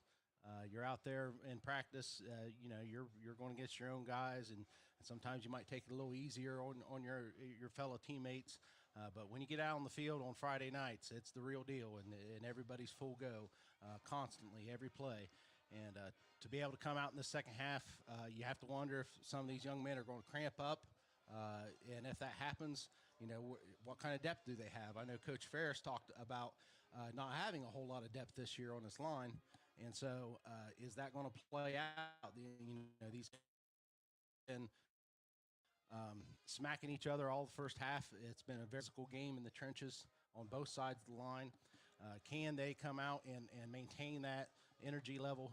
It's going to be interesting to see. And it's very important for the Buckeyes. That's where they lost the game last year. They came out a little bit flat out of the second half. It took them about a quarter and a half to get back up to where they were at the beginning of the first half. And by that point, Trimble had jumped out to a 14-6 lead. NY was able to score a touchdown, but couldn't get the 2-point conversion. Ended up losing that game 14-12. So, that's something, again, you have to be able to come out strong. And I'm sure that both these coaches are talking right now and making sure that both of them do that. Oh, absolutely. Again, if the Buckeyes or the Tomcats, you're coming out. Well, certainly if you're the Buckeyes, it's 0-0 coming out the second half. You cannot just rely on that slim lead of 8 points. Coach Ferris always has something up his sleeve. Even if they're not able to come out here and take control of the line again, he's going to find a way to move the ball. It'll be interesting to see what ends up happening. We'll look at the exact keys that we'll have for the second half in just a minute. But first, let's thank our sponsors. First, the Nellsonville-York streaming sponsors. And, Pat, I know you were a big part of this, putting this together on such short notice. And it's really great that we're going to still have Nelsonville-York football now streamed live. Yeah. Yeah, it was just a tremendous opportunity for Total Media. Of course, we've got to give our respect to Nelsonville TV Cable, who's done it for years and years and years and done an excellent job. They decided to step down this year, and so Superintendent Rick Edwards contacted us, reached out to us, see if we were interested in covering the game, and we jumped all over it. We know how much people back home enjoy watching the Buckeyes, and we didn't want them to miss out on it this year. And to be honest, Carl, was the easiest sell I ever had. I put it on Facebook, and people were calling me and everything, trying to figure out what was going on and how they could get their sponsors on the stream. And so it was certainly a joy getting out there to see some of my old friends in the Nelsonville area, Nelsonville-York area, Bookdale, Carbon Hill, Murray City. And folks, if you want to sponsor the streaming, it's still available. Let's go through some of the ones that we got right now. And one of the ones that just got added, you wrote it down on my sheet once you got up here, was the Mine Tavern. Also, Canal Carryout, Starbrick Realty, Little Italy Pizza, Pitcock Glass, Los Mariachis, Nelsonville VFW Post 3467, Tri-County Career Center, Farmers Bank, Do It Best Savings Hardware, and McFadden Insurance. And, of course, we also got to mention our Game of the Week sponsors. It just so happens, coincidence, that we're here on the first game of the year for the Buckeyes so that we could do both the streaming and the radio. And on the radio, good friends there at McFadden Insurance. Of course, the Rocky Outdoor Gear Store, Game of the Week, Stop and Cop, Integrated Services, Donato's, Wendy's, Tri-County Career Center, Buckbone Builder by Big Rack, Caudill Chipping, JCHD Search Program, Holzer Health System, State Farm Shauna Stump, Tammy's Country Kitchen, and, of course, for our lineman of the week, we have Doug's Carryout. And, again, that's going to be a tough selection for Carl and I to divvy up who we think this lineman of the week is, because, honestly, we could probably nominate and choose about half a dozen kids. I think right now, because I think really the play of that first half was the great play by Xavier Woods. Yeah. Xander Woods, excuse me. That did seem to switch momentum there. It did make a difference. Of course, you can't forget the long pass that that the Buckeyes had that certainly turned the tide as well. But that was a huge play for the Buckeye defense. Let's look through some other scores. Mount Southern now up 18-14 on South Gallia. 17-7 at the half. Ironton up on Wheelersburg. Update on that Barnesville-Fort Fry game, and we've been keeping an eye on this one. This is a stunning score still. I can't believe it. 44-9 at the half. Who would imagine that? The Fighting Shamrocks, my goodness, they're having a coming-out party. Eastern Pike up on Miller, 14-13. Circleville up on Warren, 20-19. That looks like a fun game. And Oak Hill is tied in at the half against Wellston. It's 7-7. Oak Hill's not won a game since Week 1 of 2022. They won the first game against Wellston that year, did not win any last year. And haven't seen a score on the Jackson game. He said 21-0? 21-7. 21-7. Jackson. Yeah, I was looking through that. Oh, Belpre falling to Monroe Central at the moment, 53-6. We'll have 2 games next week, and one of our opponents right now is trailing 38-0 Southeastern up on Sciotaville East. We'll cover on Thursday, Sciotaville East at Alexander. That game got shuffled around a little bit. I think that was originally supposed to be down in Portsmouth. It's got moved up to Alexander, and Alexander, it's Thursday night game. Yeah. No, we don't have anything on Thursday. I haven't broke this news for you yet, Carl, but we're trying to get Jay Snye as the third in the booth for Thursday night game. Give us a little comedy in the booth, and he loves football. And so I invited him to join us. He's going to be talking about it, I'm sure, all week long on Porterhouse's show. I did catch that this morning, that he was going to come for my job. Yeah, right. That's what what he meant. Gotcha. Yep. So, yeah, if you guys get the chance, tune in on Thursday night. We'll be down at Alexander. It'll be nice, going back to Alexander as well. And, we'll have some of the characters from Porter's Place joining us, and it should be a good time. And not only that, we'll have double duty next week. So we've got that game on Thursday, and then Friday we're back here at Boston Field for Logan coming to town. Another huge game for the Buckeyes. That's a renewal of that rivalry. When's the last time they played? I can't recall off the top of my head. I know, of course, back in the 90s when I played, that's pretty much my only memory, Carl, and I'm surprised I remember that anymore. But, we were playing Logan year in and year out. And, of course, Logan was always a solid team. But we got them there our senior year, and that was a big win for us. And if the Buckeyes next week, if they can defend their home against the Chieftains next week, you have to imagine that makes them look set pretty for the playoffs. Yeah, especially Logan, a D2 school, and especially moving up to Division 5, Region 19. Real tough region with that. It's definitely going to be something that's going to be important. And it's 2016 the last time that Nellsonville-York played Logan. They won that game, actually, 35-0. That was up at Logan Chieftain Stadium, and only 9 times. 9 times is the only times that the Buckeyes have won, and 2 of them actually, because they won in '92, and then you guys won a one-point game in '94. 92 and '94. That in the ending of that '94 game was crazy. I'll tell you about it one of these days. I can't. Well, we'll talk about it probably next week. I was wondering on that because 20-19. That seems like a pretty close game for that.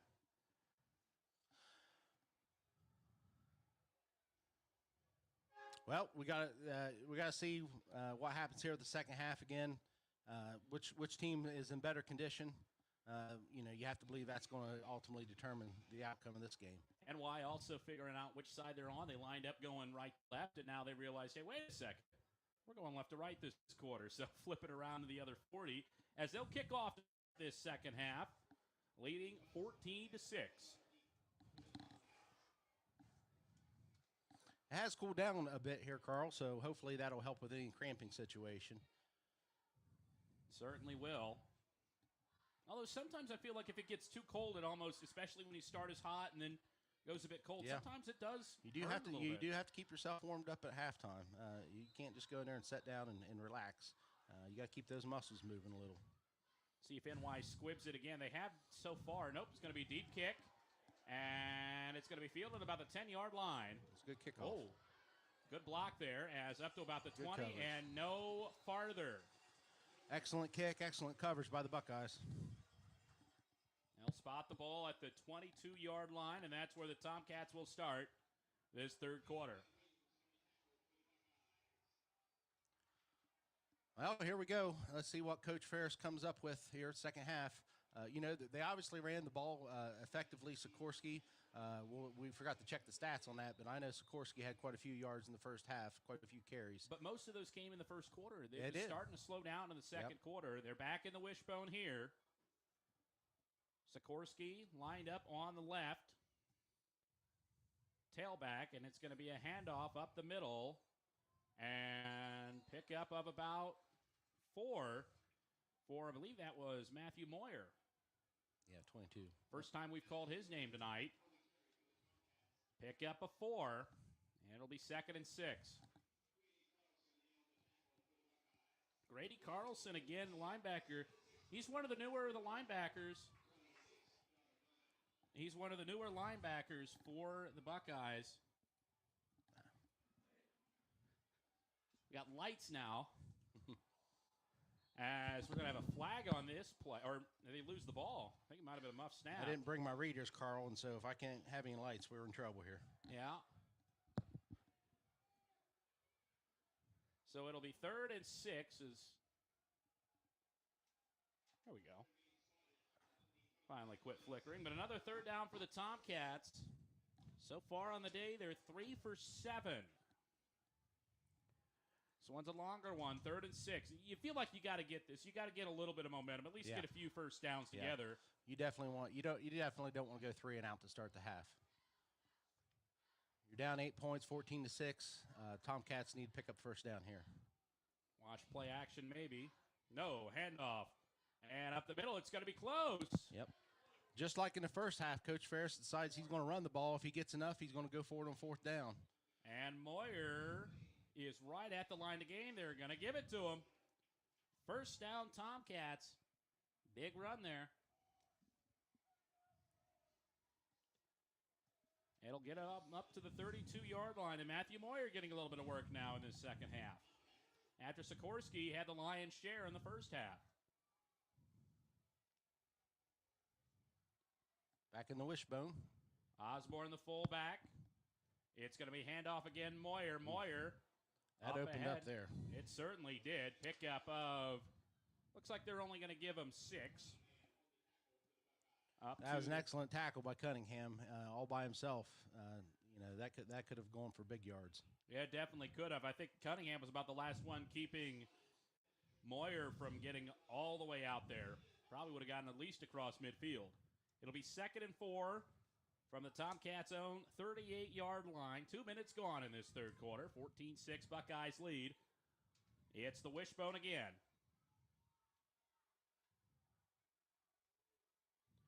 And a little bit of a counter play. I think that was intended. Counter play to Sikorsky, and he's going to be near the first down. I don't know. I don't think it was quite intended that way. Both guards pulled opposite directions. So as we got an injury down, a Buckeye player down on the ground. So they'll come out and check on him. I can't catch a number on that, Carl. Can it looks like a cramp, at least originally. Yeah, there you go. Trainer's stretching him out. As predicted, Carl. You know, it always happens in your first couple games of the season. You're going to have guys cramp up. It's hot out, and it's supposed to even get hotter next week. I don't think this summer's ever going to end.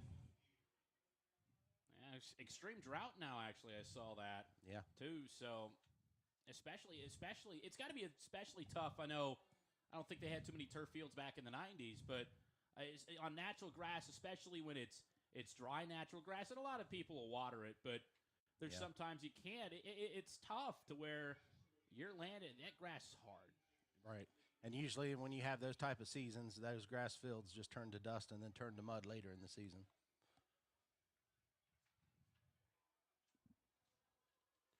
(14-6). Nelsonville-York leads Trimble with 9:23 to go in this third quarter.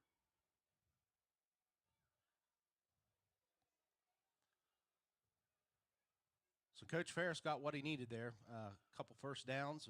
They're moving the ball effectively. This is a big series for the Tomcats. It certainly is. As it's still stretching out, the Buckeye player down on the ground. When we do resume, it will be first down at the 43-yard line, as Matthew Moyer definitely's got his legs underneath him after not much usage in the first half. That's Cameron Sullivan. Or no, that's Gautier. Yeah, you're right. It's a big loss for the Buckeyes. He's jogging off all right, but still he's not going to be able to be out there for a few plays. Tomcats are going to have to try to pounce on that. Well, Gautier gets looked at on the sideline. Wishbone formation, and it's a handoff up the middle. A little bit there for Moyer. He's going to pick up 3. Someone came in there from the linebacking core and blew that play up, filled the hole very well. Yeah, it was Dakota Cunningham, I believe. So it'll be 2nd and 7. He's shaking it off, so that must have been him. That was a big hit there. It certainly was. And that's sort of the hard expecting hits you saw from Gavin Richards last year, and that gap has already been pretty well filled by Gaudier and Dakota Cunningham, even Grady Carlson a little bit today as well. 2nd and 7. Tomcats on their own 46-yard line. And movement. I think we're going to both the offense and defense moved, but I think the defense drew them. Yep, that's what they're going to call offsides. Like yep, offside. On the defense. Make it 2nd and 2 now, and the ball will move on to the Buckeye side of the field over to the 49-yard line.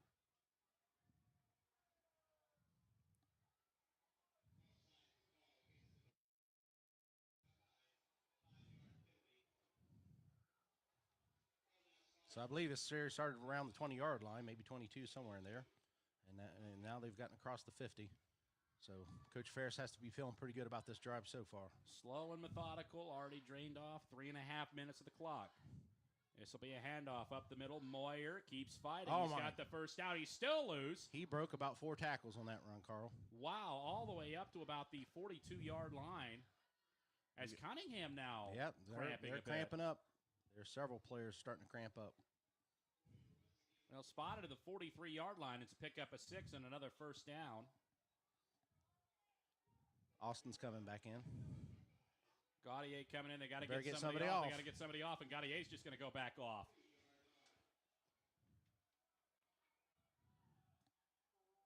Handoff, Sikorsky, and not much. Buckeyes did a much better job of squeezing that one down. Pick up a 1 is checking back into the game. Looks like we're going to get Will Odenthal and Austin Gaudier coming back in. Defense tackle Brennan Tomlin did a nice job of taking on a double team, allowing the outside linebacker to take on that play. It'll be 2nd and 8 now. 7.5 minutes left in the third quarter. 14-6. Nelsonville-York leads Trimble here. On the Rocky Outdoor Gear Store, Athens County Game of the Week.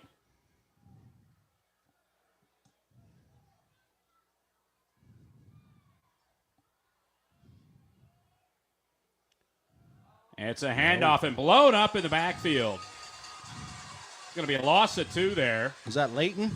77. That'd be Brennan Tomlin again. That was Tomlin again. Yeah. Back-to-back plays, and it's going to be 3rd down, and they'll call it 9. Tomcats 4 for 8 on 3rd down. Tomlin right now. Tomlin's having a good series defensively here. He certainly is, working his way up towards possibly getting the Doug's carry-out lineman of the week.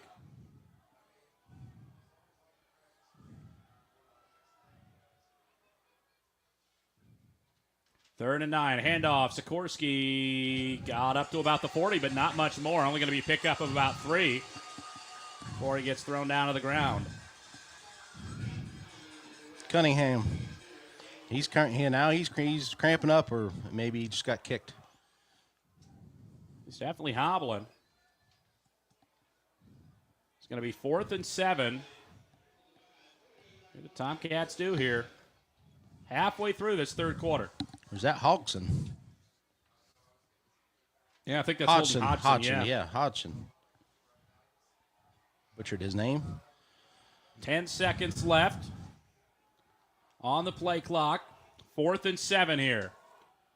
I formation. Play action pass. J6 looking. J6 throws. Ooh, caught. wide open. Tight end. At the 28-yard line. Good block. Yep. Downfield. I didn't catch it, but I think that was the tight end, backside tight end, dragging across Chase the middle, Patton. and he was wide That's open. That's who it was. Chase Patton. Yep. It's a pickup of about 20, and there's an injury on the near side, hobbling off. I can't see the number. Is that might be Hodgson again. The Buckeyes are cramping up. They are cramping up. Cramping up bad. Nope. Yeah, 19-yard pickup from the 40 to the 21 of the Buckeyes. Just a little waggle. The backside tight end dragged across, and the linebackers did.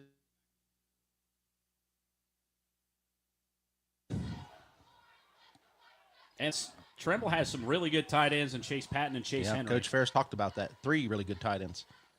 This is going to be a handoff. Sikorsky, big hole, working his way through. He's down past the 15. Going to go get down to about the, looks like 13-yard line is where they're going to spot him.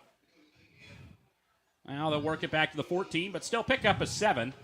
It'll be 2nd and 3. Cunningham on the stop. But that was a huge hole. Trimble's defensive line is definitely, or offensive line, is definitely getting pushed right now. And I think that a lot of that is because Nelsonville-York's tired. They've been out here this entire half, over 7 minutes out on the field. Between that and cramps, it cannot be a good feeling. 2nd and 3 now from the Buckeye 14-yard line. I formation for the Tomcats. Handoff to Sikorsky. He lost the ball. The ball's out. It rolls all the way back inside the 10, and the Buckeyes got it. Wow, that is a huge turnover. Coach Ferris had it going exactly as he scripted it in the halftime shake-up, and you just put the ball on the ground. And as we talked about in the pregame, Carl, it's just going to take a couple mistakes in a game like this. It's going to make the difference. And I couldn't see what happened there. Was it like a fumble exchange? There's a handoff exchange, yeah. Yep. I don't know if the ball just slipped out of the quarterback's hand right last second as he was trying to deliver it to the running back, but it basically bounced off the running back's belly and went rolling into the Buckeye secondary. And it'll be spotted at the 9-yard line, but that's a huge play, and we're going to mark that down. Certainly going to mark that down as the first turnover of the game, and that's a huge one. If Trimble cannot end up winning this game, they're going to look back at that. So both teams have had at least one big mistake. In the first half, the Buckeyes had a fumbled punt attempt, and then, that doesn't go in as a turnover on the stats, but it may as well be.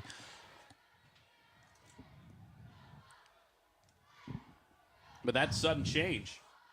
Boy, there are several players on the sidelines limping around. You can tell they are cramping up. They certainly are.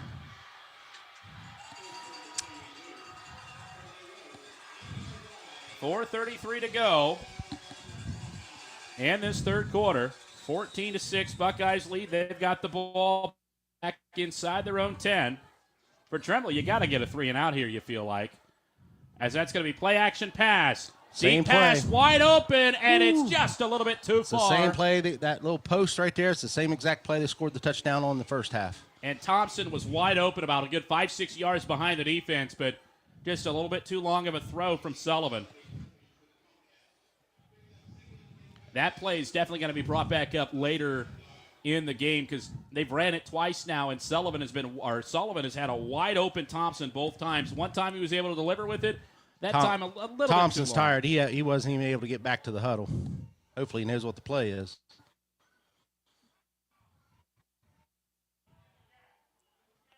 It's going to be a handoff to the near side and back. That's going to be a loss of about 2.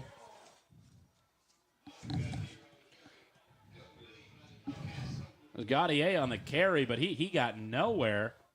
I couldn't really make out. Somebody shot through there on the defensive line. That might have been Mason Hart. So it'll be 3rd down. And the Buckeyes have yet to convert a 3rd down. They're 0 for 5 today. On 3rd down, this will be a big stop for the Tomcats if they can get it.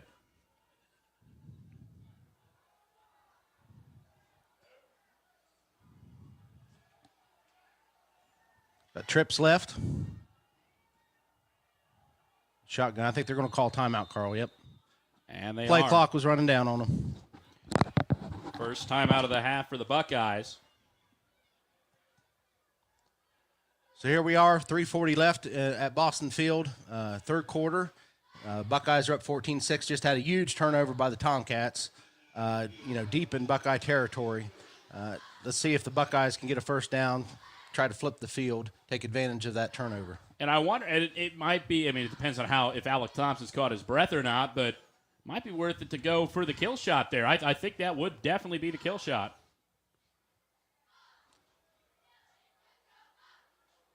I don't know if a Phil Ferris football team is ever out of it.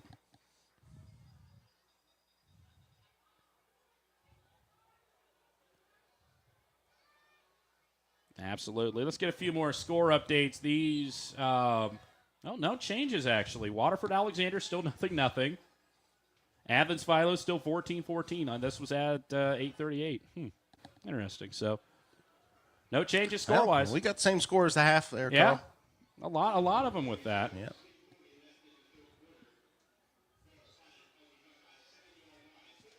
Third and 12. Trips left, Carl. Could we see a pass here? We are. Back to pass. Throw deep. And we're going to get pass interference, right? No. Wow. I guess they're going to deem that uncatchable.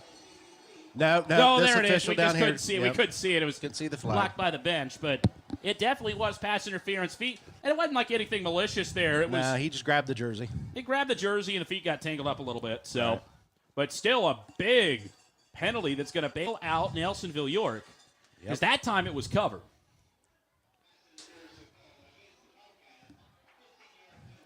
Coach Richards sees something there. Yeah, I think he feels like he's got a mismatch on the outside there with Thompson.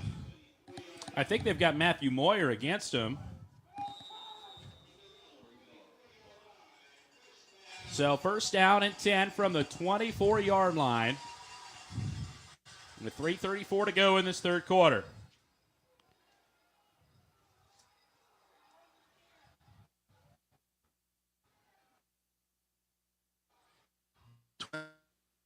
Twins left. Wing right. And run up the middle, nothing there. Little inside trap there, nothing doing. Nose tackle. Center got no movement on the nose tackle there. Center guard got no movement on the nose tackle, and that just didn't get anywhere. So it'll be second down, and they did give him back to the line of scrimmage. So second and 10. 3 minutes to go now in the third quarter. Tomcats got two great defensive linemen, seniors there in the middle with Colton Ward and Corbin Lanning. They've been playing a good game all game long. Buckeyes spreading it out again. 3 wide receivers to the far side, 1 to the near side. Play action pass. It's going to be a screen. And it's caught on the far side. Woo! And finding a little bit of space. Some moves. Going to be close to the first down. That was first down. Looked like that was Alec Thompson.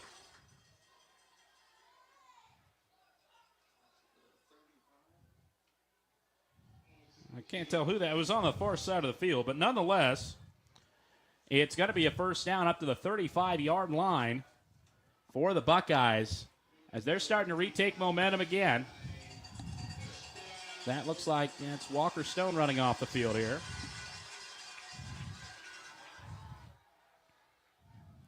Some confusion. And why might only have 10 on the field. Yep, there's some confusion. And we're going to get a timeout here, and that's the second timeout for the Buckeyes. I think there was nobody else came on the field when Walker Stone came off. 1, 2, 4, 6, 8. Yeah, I think there's only 10 out there. Is that already their second timeout? That is already their second timeout. That could come into play later on. It certainly could. With 2:16 to go in this third quarter already, 2 timeouts burned.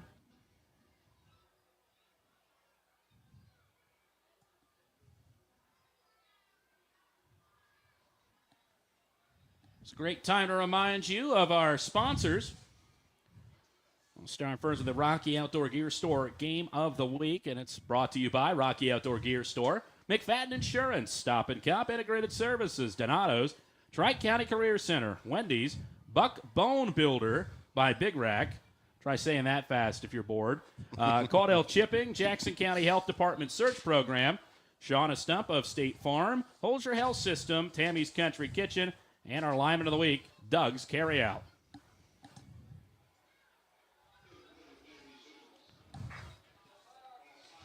So first and 10 from the 35-yard line for the Buckeyes. 2:16 to go, third quarter. See what they can do here. Already driving, gone a pretty far amount. Wing T set here. Motion. And it's going to be a pitch. Pass. Double pass. Still looking, and Gaudier is going to be, big hit. Something was not communicated there with the receiver because he was blocking downfield, and the tailback that received the pitch was looking to throw the ball, and he had nobody to throw it to. And Colton Ward into that play with a bang. It'll be a loss of 1. Nope, they're going to still spot it at the 35. Loss of maybe about A foot? A couple inches, yeah. 2nd and 10. Kurt, you're the stat guy. Does that go down as a sack or a? I think it's just a loss since it was a Well, pitch. he was attempting to pass, wasn't he? Eventually, yeah. I'm not the official scorer. Yep. No, we are definitely not official scorers. This is going to be a QB keeper from Sullivan, and he only gets about a pickup of about 3. Coach Richards tried to sneak one in there, and he spread them out and just let the quarterback run a little ISO play right up the middle. But Tomcats were ready. Yeah, it's going to bring up another 3rd down, and the Buckeyes still 0 for 5. It doesn't count on that last. They caught the last 3rd down conversion, but that was due to a penalty, so that doesn't quite count as far as conversions go. So still 0 for 5 on the day. See if they can get their first one here. It's 3rd and 8 with 50 seconds left in the 3rd quarter. Trips left, split wide to the right, offset back, out of the gun. Go to the left and toss over to about the 40-yard line and crunch. Nope, still moving forward. It's going to be close. Alec Thompson on the reception. And wait for the official spot, and they're going to stop. Oh, there's a player down. That was right there. That was an excellent decision by Solomon, the young quarterback, just to make the easy throw there into the flats. The Tomcats didn't have the flats covered. They were basically defending the first down, and picked up some nice yards there on second. And that was a really good job of reading the field, because that was not his first read. Nope. He took what the defense gave him. Another Buckeye player with a cramp down over there on the far side. I think we're up to what, 3, Carl? 3 or 4? 3 or 4. 32 seconds to go in the 3rd quarter.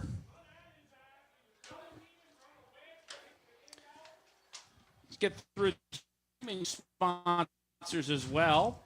For those of you joining us on the Total Media YouTube page. And those are McFadden Insurance, Do It Best Saving Hardware, Farmers Bank, Tri-County Career Center, Nelsonville VFW, Post 3467, Los Mariachis, Pitcock Glass, Starbrick Realty, Little Italy Pizza, Canal Carryout, and the Mine Tavern.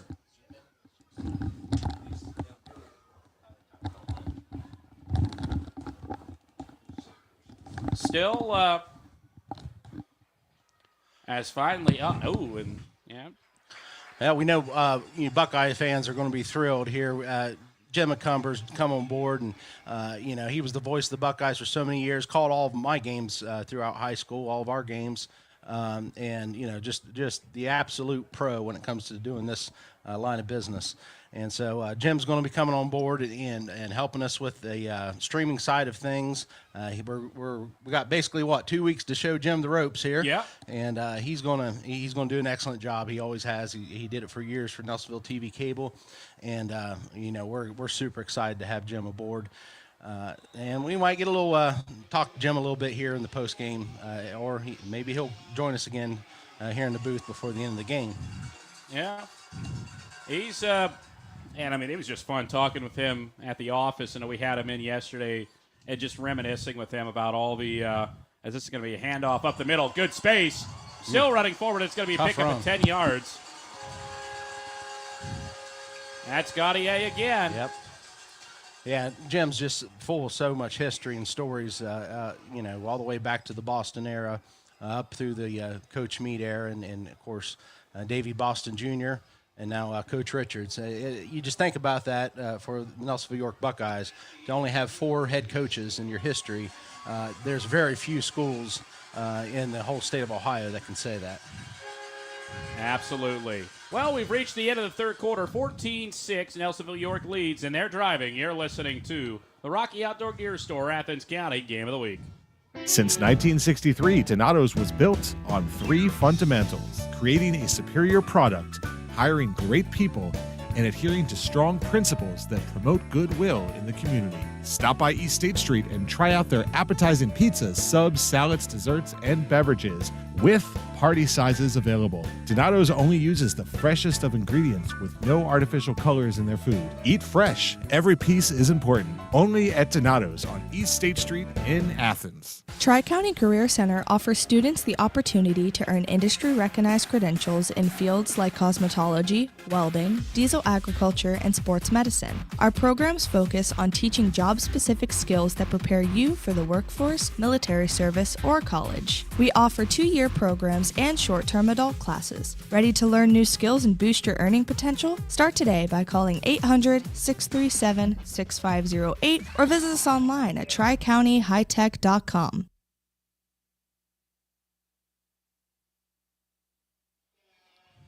Buckeyes will start at the Tomcat 45-yard line in this fourth quarter. Pro set, I backfield. And it's going to be a handoff. Gaudier, big room. Down to the 30 and pushed out of bounds inside the 25-yard line. Pickup of over 20. They'll spot him, looks like at the 22.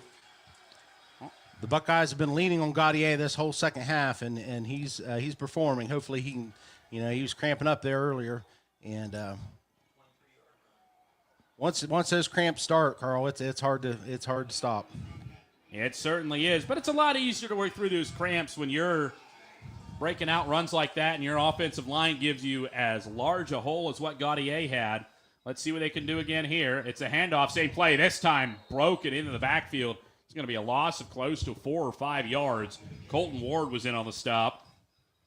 Won about 2 or 3 Looks like Tomcats the Buckeyes are. It's technically an unbalanced line. It doesn't look like it, but you have three of the guard, 2 tackles off here on the left-hand side, unless I'm reading the numbers incorrect.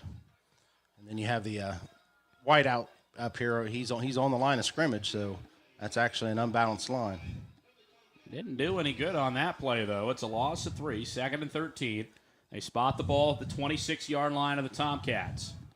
14-6, Buckeyes lead. Tri-County Career Center offers students the opportunity to earn industry-recognized credentials in fields like cosmetology, welding, diesel agriculture, and sports medicine. Our programs focus on teaching job-specific skills that prepare you for the workforce, military service, or college. We offer 2-year programs and short-term adult classes. Ready to learn new skills and boost your earning potential? Start today by calling 800-637-6508 or visit us online at tricountyhightech.com. Certainly did. They're going to actually move it back to the 2-yard line, it looks like. But Gaudier, and part of that was Gaudier. You got to trust your players to make a move. He saw something. There's only about two players or 2 or 3 players over there, and then able to move around and get the 24-yard run. As this is going to be Sullivan keeping it. Does he get in? Looks like it. Maybe. Saw somebody fall into the end zone. They marked him down about the half-yard line. Yep. They it kind of looked like Solomon was trying to stretch that ball out there, and I wouldn't suggest doing that. That's how you fumble the ball on the goal line. And we're going to have a stoppage of play here. Is there another cramp? Oh, it's going to be an injury timeout. Another cramp. Looks like it. Is that Sullivan? No. No? I don't think. I thought I saw 2 on it. It might be Dakota Cunningham trying to find. Yeah, Sullivan's in the huddle. No, it looks like 26. That's Dakota Cunningham again. He's walking off under his own power. Just the cramps. Yep. It's really all it is. We've talked about it. The heat, you got to be able to hydrate. See a couple Tomcats down over there, too, getting worked on. Score update from Philo. 14-14 after 3, Athens and Philo. Good game up there. Carl, you ever drink pickle juice? No, you know what? I never did because I never played, truthfully. I played, but I didn't start. Right. I got my Rudy moment the last like the last game that we ever played. It was a regional semifinal. We were down 39-6. I got my sack on the last play of the game, and I called that good. But We definitely had those at team dinner, and that's a lot of people do that at the team dinner. They'll sit there and they'll. I'd swear by it. The years I coached and played, it always seemed pickle juice was the trick to preventing cramps. Is it nasty though? Is it nasty? Oh, come on, Carl. That's a delicacy good here in Southeast Ohio. Oh, it can be. It's not that good. Second and goal, unbalanced formation here again for the Buckeyes. On the 1-yard line, trying to punch it in and go up 2 scores. Taking their time. I think they're balanced here, Carl. Oh, they're right. Double tight, single tight, back. And Sullivan spins out of the way and dives into the end zone. Touchdown, Buckeyes. Great second effort by that young man. The Tomcats did a great job of stuffing the center. The nose guard was getting movement, but he just spun out of it and fell into the end zone. Big extra point here. That it is to go up 15. You always want to maintain that advantage to force the other team to have to go for 2 if they can make a comeback. Although for Trimble, it doesn't matter too much since they'll be going for 2 anyways. That's right. Probably. But still, that means they have to make 2 of them. They can't miss one and make the other. The extra point is up. And it's good. And it's good. 21-6. Nellsonville-York leads Trimble down. 9:55 to go in the 4th quarter. And they did a good job. And remember, this is only that was the first offensive possession for the Buckeyes this half. Remember, and we talked about how big that fumble was for Trimble.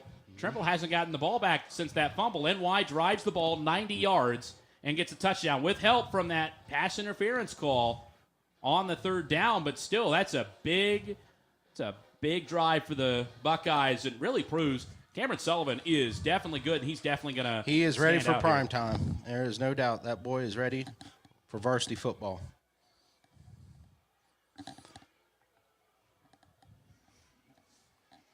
Carl, the Tomcats, they have to have an answer here. They have to. Time is running out. Too. You have to do it pretty quick. I mean, you can't. There's only 9:55 left. You got to score 2 touchdowns here. Smash mouth football is not going to work at this point. J6 is going to have to make some plays, and he's had a few decent completions, but he's got to get more. He's got to be able to get a few more completions out there and some deeper passes. 2 of 6 for 35 for J6 today.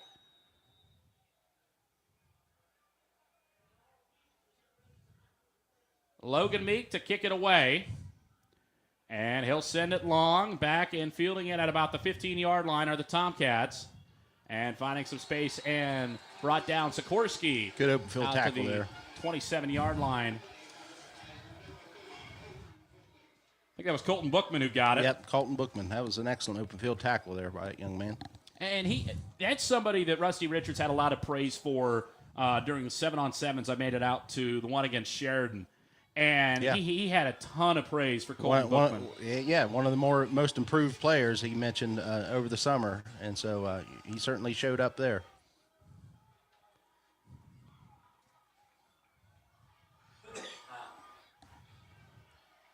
First and 10 from the 26 for the Tomcats. And out of the eye backfield here for the Tomcats. Double Receiver tight. split right. Play action pass. They're throwing deep. J6 looking in trouble now, scrambling away. You got to find something. Finds the edge. Getting some forward down the sideline and out of bounds. They sent their one receiver deep, but he was pretty much double covered by the corner and free safety. And every play for the Buckeyes, there's 2 or 3 players 2 guys that are cramping up for each one. This is going to play a factor these last 9 minutes, Carl. It certainly is. It's a pickup of 3 for J6 up to the 29-yard line before he got escorted out of bounds. Yeah, you just look at both teams. You got several players that are playing both ways, as well as special teams. That's a lot. That's a lot of work. It's no surprise at all that these cramps are happening. And especially with on turf. I mean, turf keeps a lot of the heat for longer than what natural grass would. And so even though it feels cooler in the air, and it certainly is, but it gets a little bit humid on the field because of how much heat that the turf holds. I didn't know you were a scientist, Carl. Oh, I dabble in AP chemistry a little bit. It makes sense. Sun hot, field hot. Uh-huh. All right. Grass, you've got the thing to dissipate. The only thing underneath that's concrete. There's nowhere for the molecules to go. Well, you get a PhD in radio, in scientific radio. We'll have a scientist. Yeah. We'll have a scientist and a comedian in the booth next week at Alexander. Yes. Right. Yep. Those of you who listen to Porter's Place in the morning on Pure Rock 105, you'll get a kick out of it. He'll be joining us. Jason and I will be joining us in studio. In the radio booth on Thursday. We'll be covering the Spartans game that got moved to Thursday due to a lack of officials. Which, if you're a person out there who is interested in football and baseball, basketball, sports in general, and you just want to be a part of it, especially, if you played the games, I strongly recommend that you reach out and see how you can become an official. These kids need these officials. These officials might have done an excellent job. They've called it a great game. I really haven't noticed them at all. And if you don't notice the officials, they're calling a great game. And there's plenty of opportunities to do that. I know we talked quite a few times last year with, as well, we'll get the play first. J6 rolling out to his right, looks, throws on the run. It is caught. That's Paul Sharp. He's going to get the first down up near the 40-yard line. Simple little hook route out here by the wide receiver. Spotted at the 39-yard line. It's going to be pick up a 7 in the first down. That was a nice ball by J6. See if he's got to throw a few more of those to get Trimble back in the game. 9:30 to go, fourth quarter, 21-6. Buckeyes with the lead.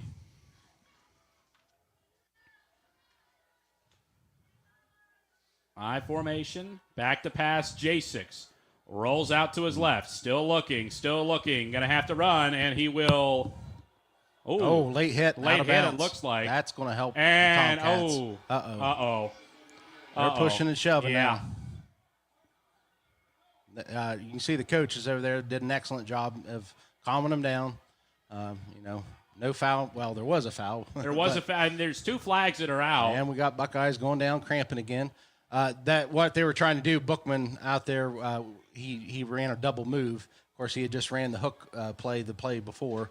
And so Coach Ferris was trying to catch the corner sleeping and try to do a double move, but the Buckeyes defense did an excellent job. Secondary did an excellent job covering it. Certainly did.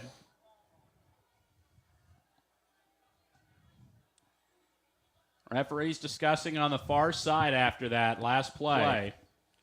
It definitely looked like a late hit from here. Of course, we're across the field, but it looked like something happened late there. J6 definitely stopped suddenly. I thought he ran into one of his own players over there, but it might have been a Buckeye. Yep. Gautier's cramping again. Yeah. Mm-hmm.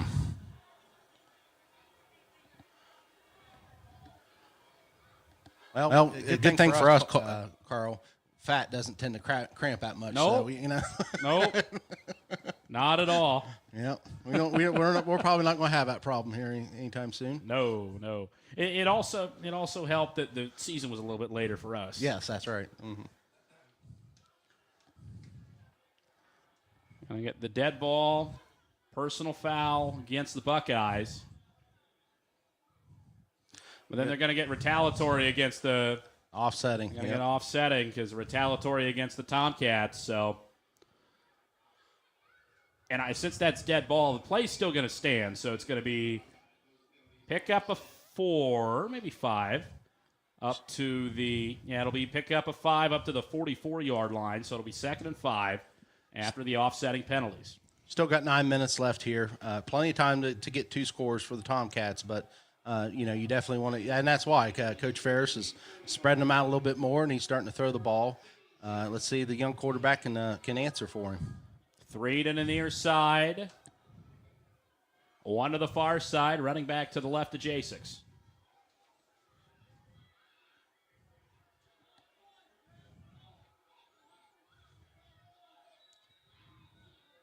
As we resume play, J6 takes a snap, straight drop, and throwing to Paul Sharp through his hands. That was a drop. That was a good ball. A little dig route there. Bookman, again, they're going to Bookman quite a bit here in the passing game. Paul Sharp. Oh, it was Sharp? Wrong 30. Wrong 30. I'm looking at the wrong 30. You're looking at NYs. Yeah. Paul Sharp got one for job, Trimble. man. One job. Look at the numbers. All right.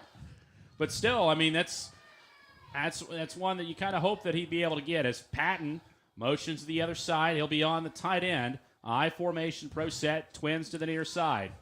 And it's a... Looked like a little inside handoff draw. Yeah, it looked like one of those counter draws. Mm-hmm. And not much. They might have lost a yard there, truthfully. Not much going there. And it's going to bring up 4th down. Big 4th down. You have to believe Coach Ferris is going to go for this. With only, under 9 minutes left. Clock's ticking. You're down by 15, and they are. The punt team staying on the sidelines. And it's 4th and 5. Buckeyes get a stop here. It could go a long way to finishing this one out. It definitely could, as Sharp split out here to the right. Motion. Tomcats 2 for 3 on 4th down. J6 rolls out to his left, throws to one of the tight ends. First down. It's a first down up to the 45 of the Buckeyes. It is Chase Henry. Good job by Chase Henry there. Yep, another tight end. Little drag there again. It looked like the receiver out here wasn't even looking to really run a route. He got out there and he looked like he was ready to block. Certainly was. Up to the 45-yard line of the Buckeyes. Under 8 minutes now. 21-6. Nellsonville-York leads Trimble. 2 wide receivers to the far side. I formation. And this will be a handoff up the middle. Sikorsky bounces the outside, but there's nothing there. Good job by the linebackers. Yep. Everyone was there to be able to stop that 3 or 4 hats over there. Linebackers read his key there. The guard pulled, but the linebacker saw it, shot through the gap, and made the play. Looked like Gaudier was there first. It's going to be a loss of 1. Buckeyes, they have somebody coming off the field. I didn't see anybody go. Yeah.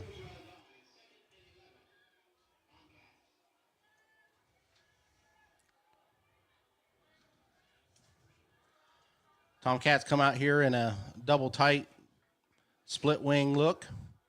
Shotgun. Back to pass, throws. It's caught over on the far side and still rumbling. Looked like one of the tight ends. I believe that was Chase Patton. J6 doing a nice job moving the ball here, throwing the ball, taking what the Buckeyes are giving him. This is an excellent drive for this quarterback.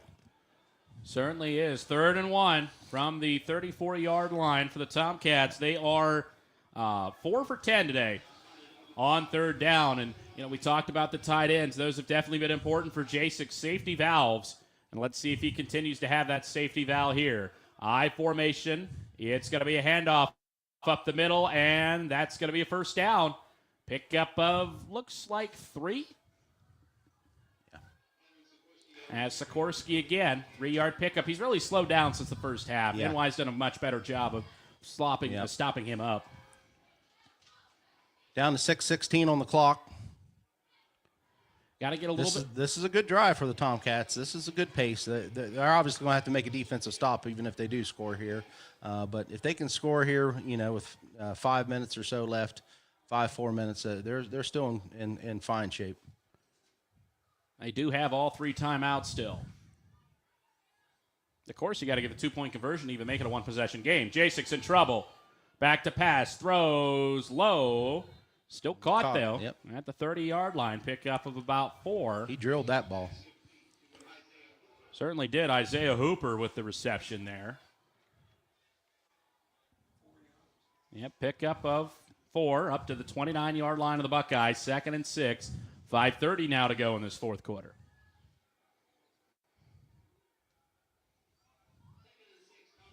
I think you probably would like to see the Tomcats get in and out of the huddle a little bit faster here, Carl. But definitely would. You got to go a little bit faster now because you're already down. You run about 20 seconds, almost the entire play clock down. Spot pass. Oh, he dropped it. Oh, dropped it sharp. Yep, he started running before he caught it. Corner. That was a great play call because the corner was about 10 yards off the ball. And so he would have picked up easily 5-6 yards there before he was even touched. Instead, it's going to bring up another 3rd down. Buckeyes did just complete one, or excuse me, Tomcats just completed one. But this one a little bit longer, 3rd and 6. You got to get it to at least, I'd say, the 26-yard line to make it comfortable for 4th down. Mm-hmm. Double tight. Oh, I don't know if they were set there, Carl. J6 throws wide open. Osborne cuts back. Wow. Touchdown, Tomcats. That was a blown coverage by the Buckeyes. I don't know what happened. The corner came up in coverage. I don't know if he was supposed to be covering the tight end or something was not communicated correctly. But that is a huge play for the Tomcats. We got 5 minutes left now. It's 21-12. You have to imagine Tomcats here are going to go for 2. We'll see. They have to. They don't really have much of a place kicker. It's a 29-yard touchdown reception, Luke Osborne from Brady J6. But now the all-important 2-point conversion. And they're in the wishbone. Got to get this with 5:01 to go. And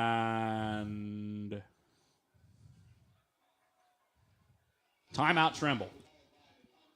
I couldn't understand. I was so shocked by what the corner was doing. He was going to go cover somebody else, the tight end, and just left the wide receiver wide open.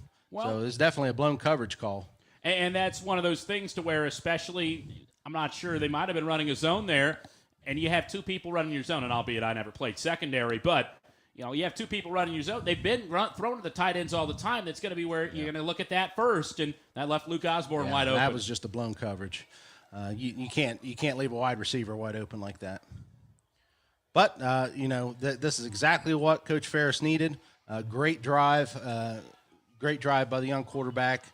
The offensive line, we should mention, did an excellent job that series of protecting the quarterback. And the Buckeyes are going to need to come out here and put together a drive if they want to finish this out. You definitely, if the Tomcats are able to get their 2-point conversion here, the Buckeyes are, they're going to be sweating it a little bit. They don't want to give the ball back to the Tomcats at this point. They certainly don't. And remember, the turning point in this second half especially was that fumble the Tomcats had inside the Buckeye 10-yard line. Yeah. Yep. Huge. And this is huge right here. This could be the play of the game, this 2-point conversion. If they don't get this, it's a 2-score game still. And I don't know if 5 minutes is enough for 2 scores, Carl. It may not be. They'll probably have to onside kick it if so. Wishbone formation for the Tomcats. It's going to be a handoff. Moyer, no. J6 keeps it, looks, throws, end zone wide open. 2-point conversion is good. They flooded the zone, a little waggle action, flooded the zone, and the linebackers weren't able to get out there. He had 2 receivers out there he could have thrown to. Great play call by Coach Ferris. And another cramp happening there. Tomcats this time. 5:01 to go in the fourth quarter. 21-14 now. We have us a ball game, Carl. No surprise at all, is it? Nope. Tomcats and Buckeyes Friday night. Couldn't ask for a better game. We couldn't have asked for a better first game here, Carl. Absolutely could not. And that's what you expect out of the over the hill. Yep. When one of these teams go over the hill, you expect a knock-em-out game, and that's what we're getting right now. You fully expect both of these teams every year to be competing for the playoffs. But, this is about bragging rights. This doesn't affect either team's rankings in the TVC, but this is all about bragging rights.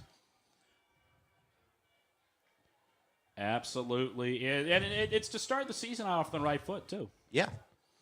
If you're the Buckeyes, you get this win, you're feeling good. You go into playing, a Logan team who's better than they have been here in recent past.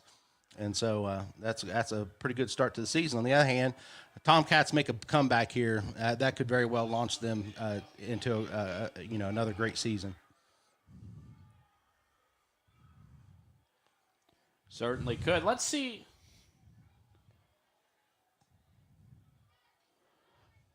Let's see if we can get. Let's see if they might try to do an onside kick here. I wonder. I think it's a little too early for an onside kick, but you never know. Of course, their kicking game, they struggle a little bit here, and it's likely he'll squib the ball either way. I think NY's got their hands team on the field. They're ready for it. Everyone within 5 yards of where you can be. Colton Ward, the kicker, and he's going to drill it back. It's going to be fielded by Alec Thompson. Thompson cuts out to the outside, makes a man miss. Going and dropped at about the 38-yard line. Good return. That puts the Buckeyes in pretty good field position. You get a couple first downs here, you got to be feeling good. But, anything can happen here. These games always seem to come down to something crazy, something wild to end the game. And here we are with 4:53 left. It's a one touchdown game within the extra point. If the Tomcats do score, they're going to be going for two in the win. So we'll see if the Buckeyes can run the clock out here, or maybe even go down and score themselves. 4:53 to go. Handoff and dropped immediately in the backfield. Didn't even get to see who the number was 71 on that running back, but my goodness, because right there it was Corbin Lanning. Yeah, immediately Lanning ate that up. All you could see was his number. You couldn't even see the running back. Gaudier was the runner there, but Lanning was there. Then Osborne was there. Yeah. Everybody was there. It looks like timeout for Trimble after the loss of 3 on that first down play. Lanning has had a really good game on the defensive line. Going to have a lot of options for the Doug's carry out. I think we might just have to put them all up on the wall and throw a dart. Because there's no wrong decision here. There certainly is not. 4:45 to go. Let's see if we can get you some score updates from. See what we can get some score updates from around the area.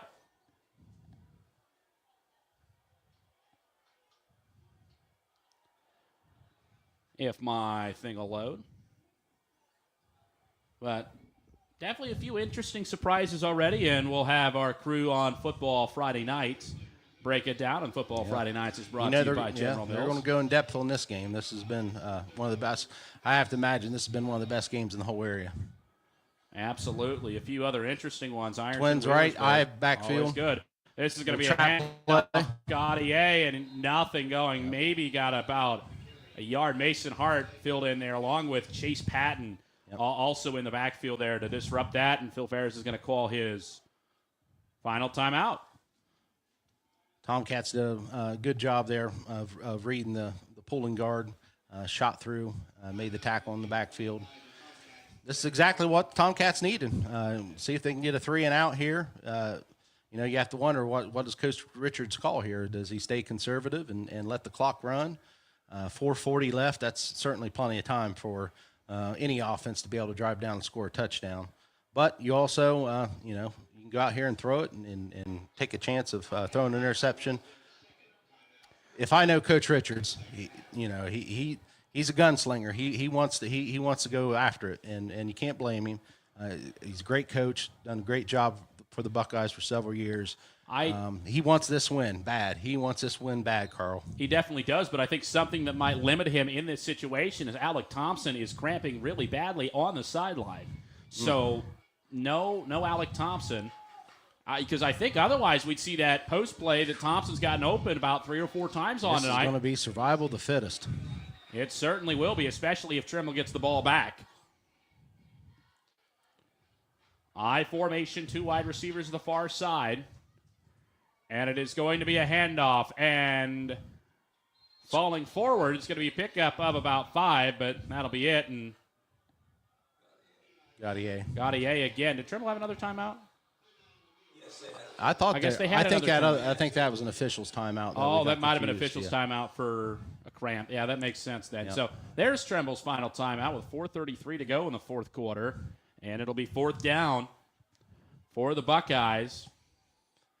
4:33 left. The Buckeyes have not ran off much clock at all here, and obviously they're going to be punting in this situation. So the Tomcats are going to get the ball right back with probably a little under 4:30 left. And plenty of time for Coach Ferris and the Tomcats to drive down the field. This cramping situation that's happening for the Buckeyes is definitely affecting this fourth quarter. It certainly, and that's something for Phil Ferris. I think it's a very good job of using your timeouts wisely. And obviously, some people might sit there and go, why did you call your timeouts with 4.5 minutes to go in the fourth quarter? But with the way Trimble's offense works, you can run whatever speed you need to.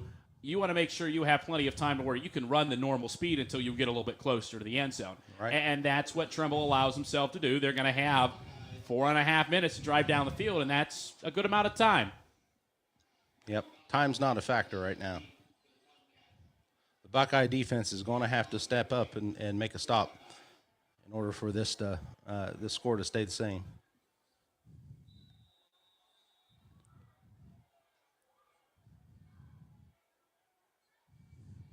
And Wild punts the ball. Good punt.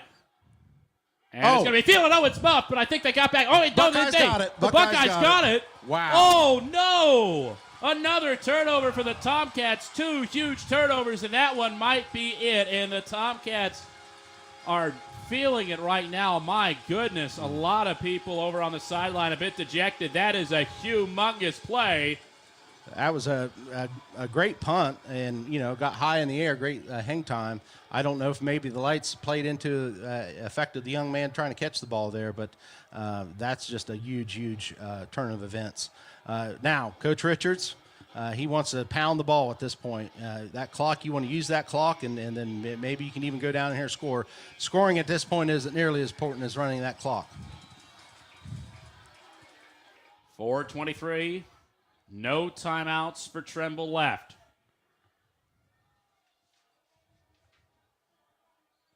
I formation. It's a handoff near side. Alex Gaudier. These kids are hitting each other hard tonight. They certainly are. Pick up at 2, and it'll be 2nd and 8. And again, remember, they'll give them 3 actually, so 2nd and 7. All to be young again to Carl.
Everyone knows Nick's Station is home to Footlong Fridays. But did you also know that it's home to the best burgers and milkshakes in town? Bring your kids for a soft serve ice cream treat or have some quality time with family and friends with a delicious lunch or dinner at Nick's. Nick's Station is located at 1111 Chestnut Street in Nelsonville and open Tuesday through Sunday, 11 a.m. to 9 p.m. Come on down to Nick's Station in Nelsonville, home to Footlong Fridays and fresh, delicious food and ice cream treats, served up quickly with a smile. If you or someone you know is having thoughts of suicide or experiencing a mental health or substance use crisis, 988 provides a direct connection to free, confidential, and compassionate support. When you call, text, or chat 988, you'll be quickly connected to trained crisis counselors who will listen to your concerns, provide support, and connect you to additional resources if needed. There is hope. The Lifeline works. You are not alone in crisis. For 24/7 confidential support, just call, text, or chat 988. Brought to you by the Suicide Prevention Coalitions of Athens, Gallia, Jackson, Meigs, and Pike counties. Need new tires? Rick's Tire and Auto has you covered. Looking for top-notch auto service? Rick's Tire and Auto has expertise. And now they're bringing their A-game to Athens County. Owned by Rick Dieter, formerly of Huddle Tire in Athens. Rick's Tire and Auto Service is located at 1353 East Canal Street in Nelsonville. Right off the first Nelsonville exit on 33 West. Stop in for a quick tire change or oil change or schedule an appointment by calling 220-218-4169. At Rick's Tire and Auto, we have your vehicle covered. The General Mills Company of Wellston, manufacturers of great items like Totino's Pizza and Totino's Pizza Rolls, are proud to be a part of the Southern Ohio community. The General Mills Company, just like its hard-working employees in Southern Ohio, are proud supporters of our area youth. The General Mills Company wishes good luck to all area high school teams this season. A message from your friends at General Mills Company in Wellston.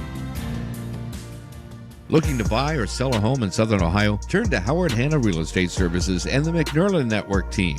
We offer a full range of services including mortgages, insurance, and title services to ensure a smooth process. Our new Buy Borrow Bundle program can save buyers up to $10,000 at closing and attract more buyers when selling. Ready to get started? Call 740-702-6000 or text 614-607-8201 for a free consultation. Howard Hanna Real Estate Services, where your home happens here. Are you craving mouth-watering, finger-licking barbecue that'll have you coming back for more? Look no further than Pig Iron Smokehouse Barbecue and Grill, where real wood and real flavor rules supreme. Sink your teeth into our signature smoked ribs, tender pulled pork, and juicy brisket, all slow-cooked to perfection with our secret blend of spices. And don't forget our delectable sides. From creamy mac and cheese to tangy coleslaw, there's something to satisfy every craving. Come visit us at our location in the Plains or online. Pig Iron Smokehouse Barbecue and Grill, real wood, real flavor.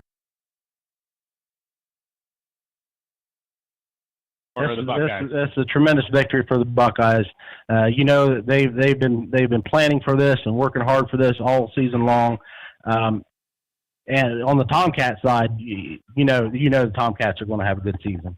Coach Ferris is going to have these kids ready every week. This was just a great game. Either team could have won. As we talked about, just came down to a couple mistakes. Trimble made more mistakes than the Buckeyes did. A couple, 2 turnovers, and to the Buckeyes 1, and that made the difference in the game. That muff punt there toward the end. There we go. Buckeyes, it's a Buckeye victory. And that's it. Yep. Nellsonville-York defeats Trimble this year, 21-14. Only their second win of the last 7, and that's certainly a sweet one for the seniors who have lost 2 out of the last 2 of the. They'll go 500. You'll take that. Definitely better than 25% as the Buckeyes win 21-14 tonight over the Trimble Tomcats.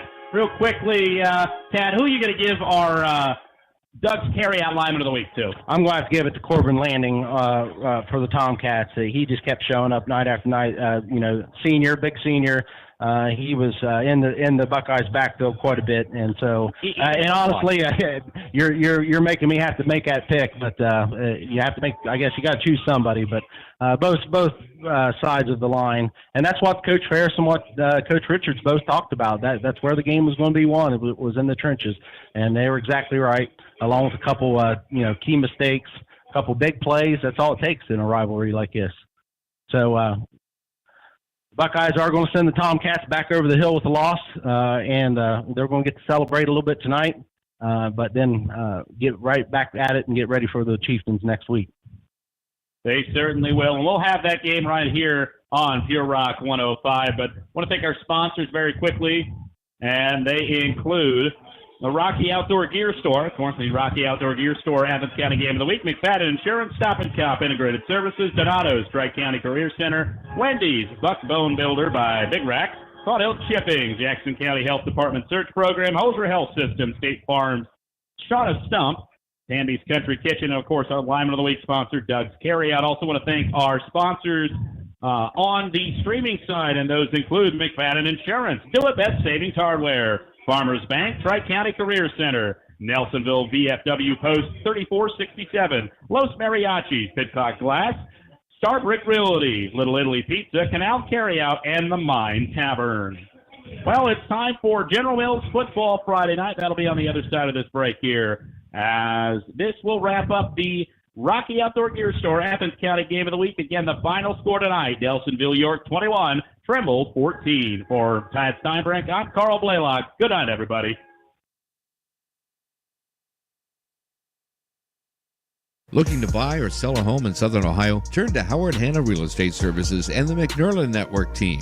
We offer a full range of services including mortgages, insurance, and title services to ensure a smooth process. Our new Buy Borrow Bundle program can save buyers up to $10,000 at closing and attract more buyers when selling. Ready to get started? Call 740-702-6000 or text 614-607-8201 for a free consultation. Howard Hanna Real Estate Services, where your home happens here. Are you craving mouth-watering, finger-licking barbecue that'll have you coming back for more? Look no further than Pig Iron Smokehouse Barbecue and Grill, where real wood and real flavor rules supreme. Sink your teeth into our signature smoked ribs, tender pulled pork, and juicy brisket, all slow-cooked to perfection with our secret blend of spices. And don't forget our delectable sides. From creamy mac and cheese to tangy coleslaw, there's something to satisfy every craving.